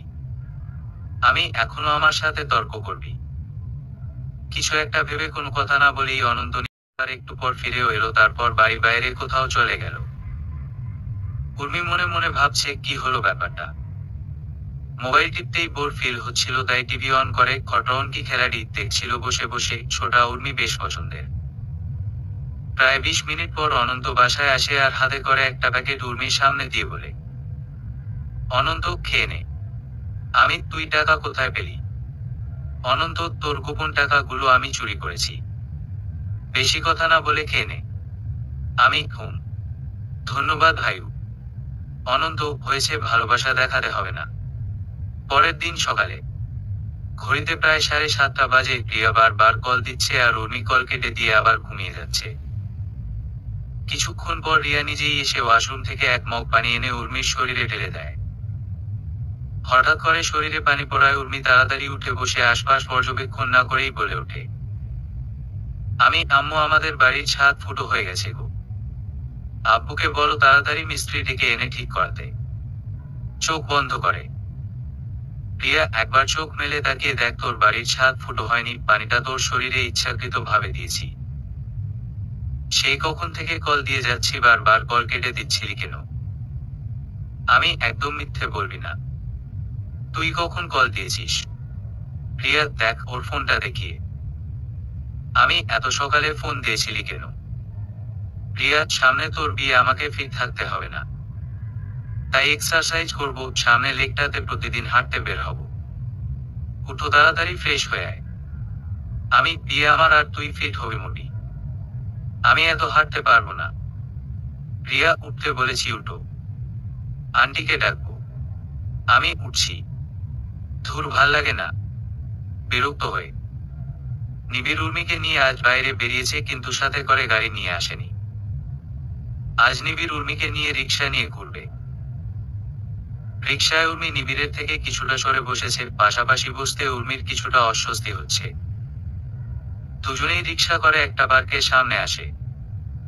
জায়গা কিছুটা নিরিবিলি, কোনো হই হুল্লোড় নেই, তবে মানুষের আনাগোনা বেশ ভালোই আছে। নিবিড় উর্মি পাশাপাশি হাঁটছিল, তবে দুজনের মাঝে নীরবতা বিরাজ করছে। নিবিড় উর্মিকে বসিয়ে রেখে কোথাও একটা যায়, আবার কিছুক্ষণের মধ্যেই ফিরে আসে, সাথে হাতে করে বেলি ফুলের মালাও নিয়ে আসে এবং নিজেই প্রেয়সীর হাতে পরিয়ে দেয়। নিবিড়, আজ বহু পুরনো একটা ইচ্ছে পূরণ হলো আমার। কি ইচ্ছে? নিবিড়, শহরের কোলাহল থেকে দূরে নিরিবিলি কোথাও প্রিয় মানুষটার হাতে হাত রেখে হেঁটে বেড়াবো। আচ্ছা, তুমি আমাদের বিয়ের ব্যাপারটা কি মন থেকে মেনে নিয়েছো? হুম। নিবিড়, পড়ালেখার জন্য হোস্টেলে থাকতে হয়েছে, আমি বাড়িতে খুব কম সময় থাকতাম, যার কারণে তোমাদের বাড়িতে তেমন একটা যাওয়া হয়ে ওঠেনি। আর বাকিদের মতো তুমি আমার সাথে কমফোর্টেবল নও, তবে আমি চাই আমাকে নিয়ে যেন তোমার মনে কোনো প্রকার জোরতা বা দোটা না থাকুক। বাড়ির সবাই চাইছে তুমি যাতে আমার সাথে একটু স্বাভাবিক হতে পারো। উর্মি কোনো কথা না বলে চুপ করে বসে আছে। ওদের সামনে দিয়ে এক লোক হাওয়াই মিঠাই নিয়ে যাচ্ছিল। নিবিড় লোকটাকে দাঁড় করিয়ে দুটো হাওয়াই মিঠাই কিনে উর্মির জন্য, কারণ সে জানে তার প্রেয়সী হাওয়াই মিঠাই খুবই পছন্দের। দুদিন পর আজ মিসেস অন্তরা, উর্মি, প্রিয়া, মিসেস অহনা, নাজিফা আর নিবিড় শপিং এ এসেছে। সবাই শপিং মলের ভেতর আগেই ঢুকে পড়েছে। নিবিড় গাড়ি পার্কিং করে উর্মিকে নিয়ে ভেতরে চলে যায়। ভেতরে প্রবেশ করার সময় বেশি ভিড় থাকায় নিবিড় উর্মির হাত ধরে। আচমকা হাত ধরায় সে কিছুটা চমকে ওঠে। উর্মির হাত ধরেই শাড়ির দোকানটায় প্রবেশ করে দুজনে। ওদের দুজনের দেরি হওয়ার কথা মিসেস অহনা জিজ্ঞেস করলে নিবিড় বলে বাইরে ভিড় ছিল। টানা 5 ঘন্টা, বেশ অনেকগুলো দোকান ঘুরে সব কেনাকাটা শেষ করে ওরা। জুয়েলারির দোকান, গহনার অর্ডার দেওয়া হয়ে গেলে নিবিড়কে বলে মিসেস অন্তরা শহরিয়া, নাজিফা আর মিসেস অহনা গাড়ি করে চলে যায়। মিসেস অহনা চাইছেন ওরা দুজন একটু আলাদা ভাবে সময় কাটায়। দুপুর 2টোর সময় এসে এখন প্রায় 6:30 বাজতে চলল। একটানা এতক্ষণ শপিং করার পর উর্মি ক্লান্ত হয়ে গেছে, সাথে খিদেও পেয়েছে তার, কিন্তু নিবিড়কে সে কিছুতেই বলতে পারছে, বলতে গিয়ে দ্বিধাবোধ করছে।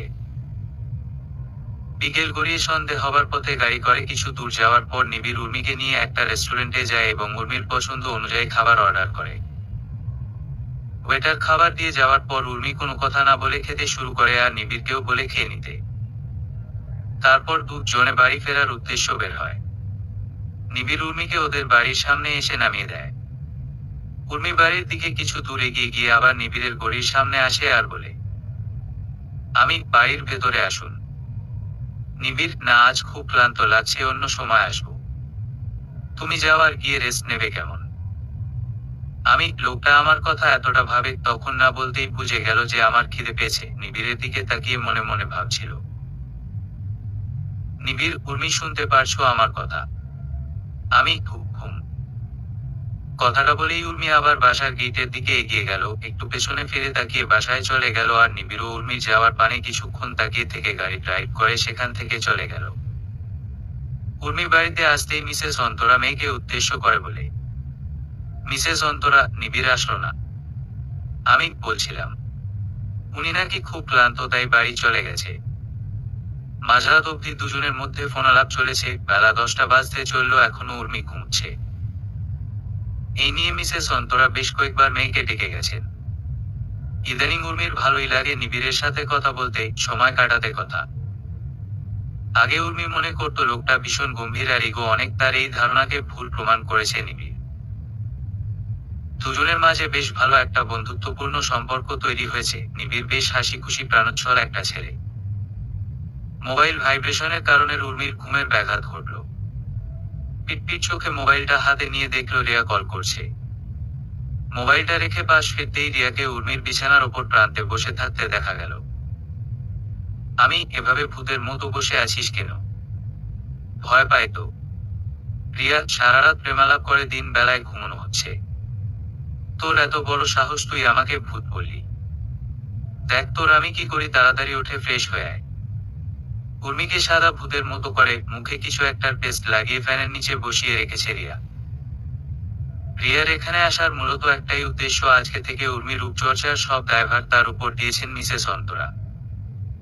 রিয়া এখন সেই দায়িত্বটাই পালন করছে। অনন্ত এখন আর আগের মতো বোনের সাথে ঝগড়া দুষ্টুমি করে না। বোনের বিয়ে হয়ে যাবে বলে বেচারা বেশ আপসেট। বোনকে সে ভীষণ ভালোবাসে, তবে তা কখনোই প্রকাশ করে না। সারাদিন বোনের সাথে ঝগড়া মারামারি করলেও একজন বড় ভাইয়ের মতো করে বোনকে আগলে রাখার চেষ্টা করে। বাড়িতে এখনই ডেকোরেশনের কাজ শুরু হয়ে গিয়েছে, আর দুদিন পর গায়ের হলুদ, তারপর বিয়ে। আত্মীয় স্বজনরা ইতিমধ্যে অনেকেই চলে এসেছে উর্মি দাদু বাড়ি আর নানু বাড়ি থেকে। উর্মি নিজের রুমে চুপটি করে বসেছিল। কোলাহল থেকে বরাবরই উর্মি দূরত্ব বজায় রেখে চলে। তবে নিজের বিয়েতে তো সে এসব কোলাহল থেকে কোনোভাবে মুক্তি পাবে না, এটা সে আগেই বুঝতে পেরেছে। আজ নিবিড়ের গায়ে হলুদ, কাল উর্মির কারণটা হচ্ছে দুপক্ষই যাতে সমানভাবে আনন্দ করতে পারে। উর্মির সব কাজিনরা আর রিয়া, সাহিল মিলে নিবিড় হলুদ মেখে ভূত বানিয়ে ছেড়েছে। সাহিল সুযোগ বুঝে ভূতের রূপে নিবিড়ের কয়েকটা ছবি তুলে নিয়েছে। হই হুল্লোড়ের মাঝেই ওরা নিবিড় হলুদের অনুষ্ঠান শেষ হতে বাড়ি ফিরে আসে। পরের দিন উর্মিদের বাড়িতে ওর হলুদের অনুষ্ঠানে আয়োজন করা হয়েছে। মূলত গায়ে হলুদের পর্ব শেষ হলেই উর্মিকে মেহেন্দি লাগিয়ে দেওয়া হবে। সাহিল তার ক্যামেরা দিয়ে উর্মির মেহেন্দি রাঙা হাত নিয়ে বেশ অনেকগুলো ছবি তুলেছে। সবগুলো ছবিতে উর্মির মুখে প্রাণোচ্ছল হাসি। নাচ গান আনন্দের মাঝেই হলুদ মেহেন্দি একসাথেই সম্পন্ন হয়েছে। উর্মির নিয়ে রুমে বসে হাতে শুকিয়ে যাওয়া মেহেদি তুলছিল। উর্মির সব কাজিনরা আর রিয়া ওর রুমে আসে।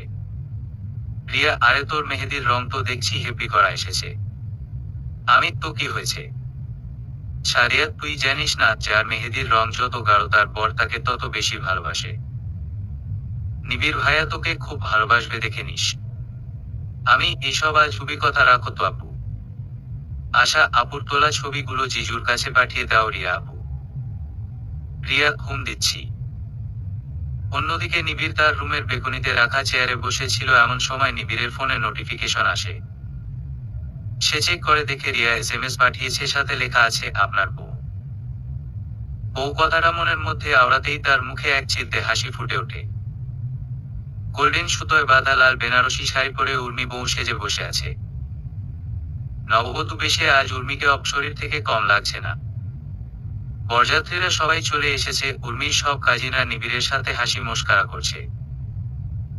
উর্মির কাজিন সাদিয়া আর আশা মিলে বলে, আচ্ছা তোমাদের দুজনকে এখন থেকে কি ডাকবো, ভাইয়া, দুলাভাই নাকি আপু, ভাবি? বলেই সবাই জোরে জোরে হাসতে থাকে। বিয়ে পড়ানোর সময় নিবিড় উর্মিকে বলে, নিবিড়, আমি তোমার জীবনের সূচনায় নাইবা রইলাম, উপসংহারে না হয় আমাকে রেখো। হবে কি আমার বাকি জীবনটুকুর পথ চলার সাথী। আমি, কিছুক্ষণ সময় নিয়ে এরপর কাজী সাহেব বিয়ে পড়ানো সম্পন্ন করেন। দেখতে দেখতে বিদায়ের পালা চলে আসে। অনন্ত কিছুতেই বোনের সামনে কান্না করবে না, তাই সে আড়ালে দাঁড়িয়ে জল ফেলছে। মিসেস অন্তরা মেয়েকে জড়িয়ে ধরে কান্না করছেন। উর্মিও তার মাকে জড়িয়ে ধরে কান্নায় জুড়ে দিয়েছে। উর্মি কখনোই তার বাবাকে কাঁদতে দেখেনি, কিন্তু আনিসুল সাহেব আজ কান্না করছেন। আজ তার কলিজার টুকরো মেয়েটা অন্যের ঘরে চলে যাবে। আনিসুল সাহেব উর্মির হাত নিবিড়ের হাতে দিয়ে বলেন, আনিসুল সাহেব, আমি জানি তুমি আমার মেয়েটাকে সব সময় সুখেই রাখবে, তবুও বলছি বাবা, আমার মেয়েটাকে দেখে রেখো। আমার মেয়েটা বড্ড চঞ্চল, তবে আমি জানি ও তোমাদের সংসার সুন্দরভাবেই গুছিয়ে রাখবে। নিবিড়ের হাত ধরে। নিবিড়, তুমি চিন্তা করো না খালুমণি। উর্মি যেমন তোমার ঘরের রাজকন্যা ছিল, তেমনি আমার ঘরের রানী হয়ে থাকবে। আনিসুল সাহেব, আমার তোমার উপর ভরসা আছে বাবা। আমি তোমাদের ছেড়ে আমি কোথাও যাব না আব্বু। এক হাত দিয়ে আনিসুল সাহেবকে জড়িয়ে ধরে। মিসেস অন্তরা, প্রত্যেকটা মেয়েকেই একদিন বাবার বাড়ি ছেড়ে শ্বশুর বাড়ি যেতে হয় মা, এটাই যে সমাজের নিয়ম। নেহাল সাহেব, ভাই সাহেব, এখন আমাদের বেরিয়ে পড়া উচিত। আনিসুল সাহেব ঘুম চোখের পানি মুছে। উর্মির সাথে ওর কাজিন ওরফে নিবিড়ের কাজিন সারিয়া আর আশাও এসেছে। মিসেস অহনা তার বৌমাকে বরণ করে ঘরে তুলেছেন। আজ তার অনেক দিনের ইচ্ছে পূরণ হয়েছে। উর্মি বরাবরই মিসেস অহনার বেশ আদরের ছিল। উনি সব সময় চাইতেন উর্মিকে ওনার ছেলের বউ করবেন। নিবিড়ের সব কাজিনরা মিলে উর্মিকে ওর রুমে বসিয়ে দিয়ে যায়। রুমটা উর্মির কাছে বেশ ভালোই লাগে, তবে আগে রুমটাতে তেমন একটা আশা হয়নি তার। বিছানার একপাশে বসে নিবিড়ের জন্য অপেক্ষা করছে সে। বিয়ের শাড়িটা এখনো গায়ে জড়ানো, কান্না করার ফলে চোখের কাজল হালকা লেপটে আছে। শাড়ি আর গহনা বেশ অনেকক্ষণ যাবৎ পরে থাকার কারণে তার বেশ অস্বস্তি বোধ হচ্ছে। কিছুক্ষণ বাদেই নিবিড় দরজায় নক করে রুমে প্রবেশ করে। নিবিড় আসতেই উর্মি তাকে সালাম জানায়। সে সালামের উত্তর নিয়ে উর্মিকে বলে, তুমি ওয়াশরুমে গিয়ে ফ্রেশ হয়ে অজু করে এসো, নামাজ পড়বো। উর্মি তার ব্যাগ থেকে 3 পিস নিয়ে ওয়াশরুমে চলে যায়। ফ্রেশ হয়ে রুমে আসতেই নিবিড় অজু করে এসে নামাজ আদায় করে নেয়। নিবিড়, তোমাকে খুব ক্লান্ত দেখাচ্ছে, তুমি শুয়ে পড়ো, আমি তোমার মাথায় হাত বুলিয়ে দিচ্ছি। উর্মি বাথরুমের মতো বিছানার একপাশে শুয়ে পড়ে। নিবিড় উর্মির মাথায় হাত বুলিয়ে দিতে থাকে। ক্লান্ত থাকার কারণে উর্মি এক সময় ঘুমিয়ে পড়ে। তারপর নিবিড়ও তার পাশে শুয়ে পড়ে। মাম্মা, মাঝ না একটা মেয়ে আমাকে লাভ লেটার দিয়েছে। উর্মি বিছানায় ভাঁজ করে রাখা কাপড়গুলো আলমারিতে তুলে রাখছিল এমন সময় নীর কথাটা বলে। উর্মি পেছনে ফিরে তাকিয়ে দেখে তার 7 বছরের বাচ্চা ছেলেটা ইনোসেন্ট ফেস নিয়ে দাঁড়িয়ে আছে। নীরের চোখ মুখ সব যেন নিবিড়ের কার্বন কপি। ছেলেও তার বাবার মতোই গম্ভীর স্বভাবের।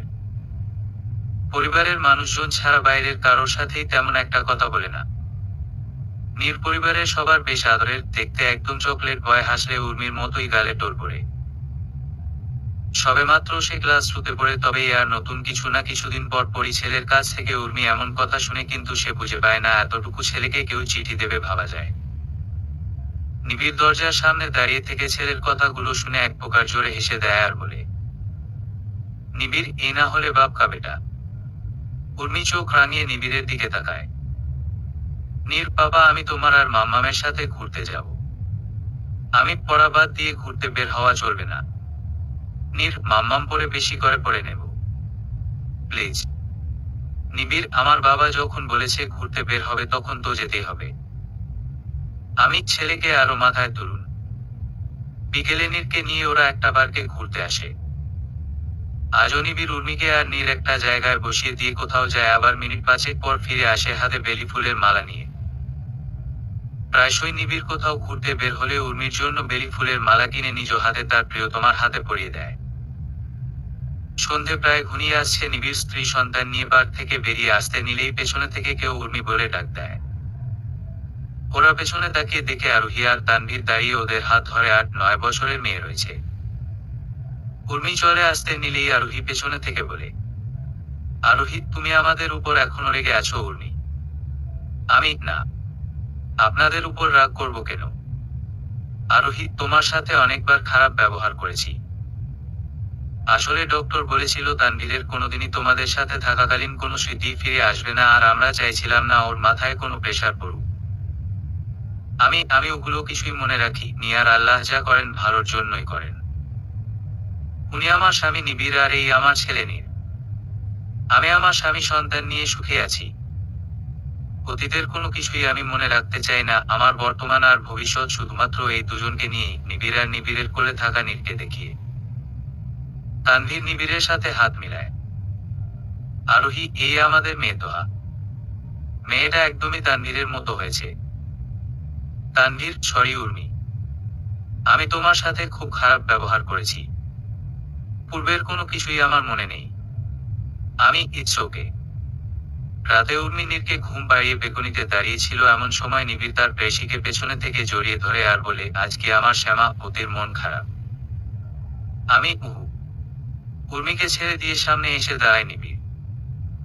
নিবিড়, তা আমার সুন্দরী বউয়ের মুখে হাসি ফোটানোর জন্য আমায় কি করতে হবে? নিবিড়ের এমন কথা শুনে উর্মি ফিক করে হেসে দেয়। নিবিড়, তোমার হরিণ টানা চোখ আর টোল পড়া হাসিতে আমি প্রেমে পড়ি বারংবার। আপনার চোখের দিকে তাকালে বোঝা যায় কতটা প্রখর সেই অনুভূতি। নিবিড়, আমার শ্যামাবতী কবে থেকে আমার অনুভূতি গুলোকে অনুভব করতে লাগলো।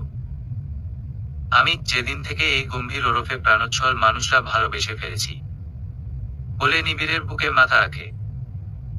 নিবিড়, আমিও যে আমার শ্যামাবতীকে বড্ড ভালোবাসি। সমাপ্ত।